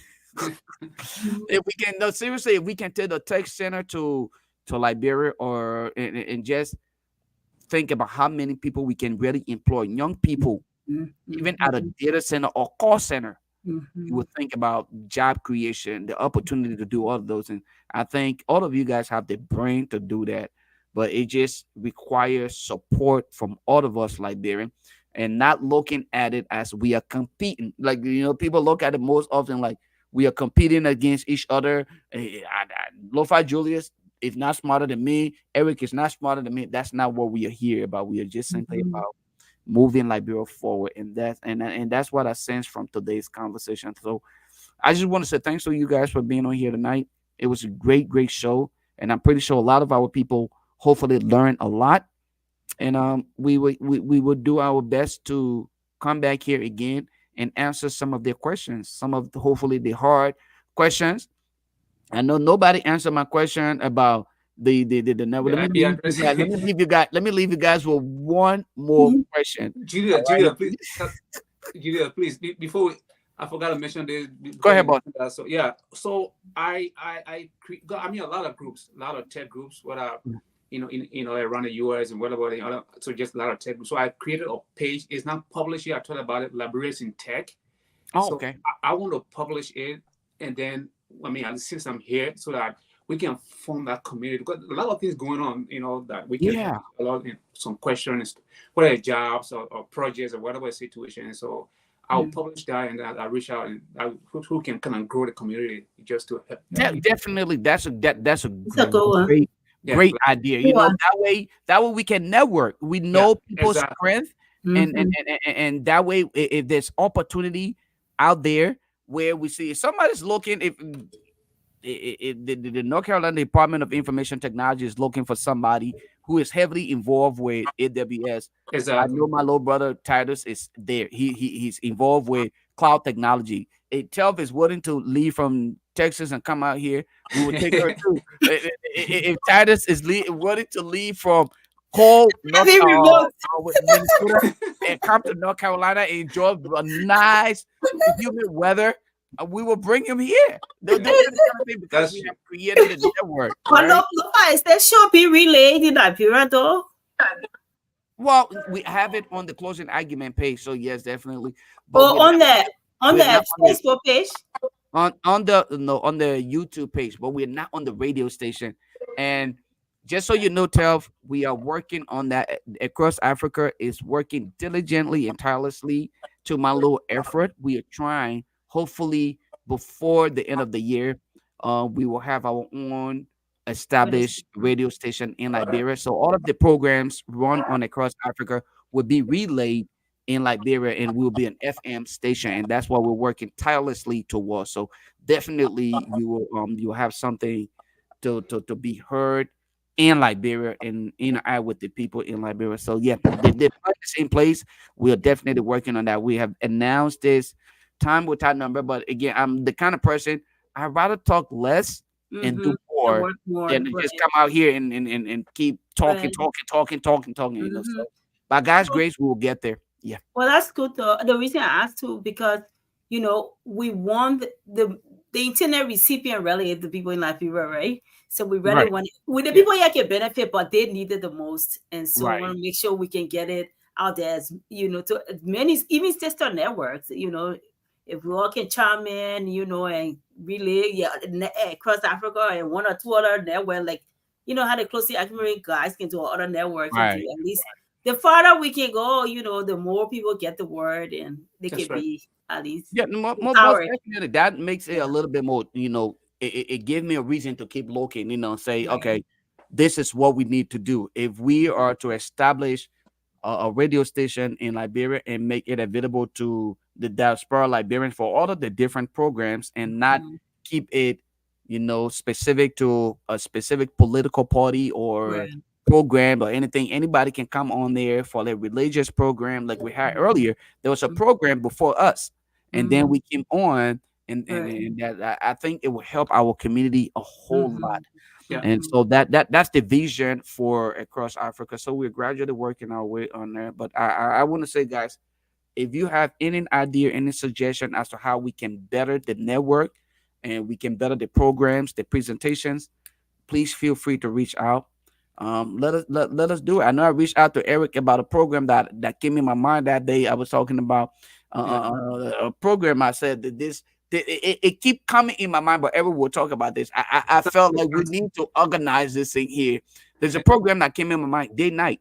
Yeah. I said to Eric, I said, Eric, how about we organize this program where people can literally come in, they can submit their applications, and we can pair people to go on dates, and our camera folks can go out there and record everything, and then we can play it. Eric was like, that's a great idea. He said, that's good. How can we do it though? And then he challenged me. He said, but we must be present to record all of these things and then edit the video and then play it. I'm like, you know what? I'll call you back, Eric. You're right. Keep on having it. That was about. I said that's true though, because we have to be there It's a lot of to, work, to Julian. record it. Not easy. It's not as easy as I was thinking about it, because I was just on my way, I think, on my feet. So when I called Eric, he was like, yeah, but these are the things that we need to take into consideration. But I think this is one of the very few things that I think will benefit our society just from the social aspect. Yeah. I'm not saying anybody on here should think that Lo-Fi Julius or Eric is about to be connecting people with that date night. That's not what we're doing. But anyway, thanks, guys. It was a great show. I appreciate your presence. Mhm. Yep. Have a good night. Have a Good good night. night.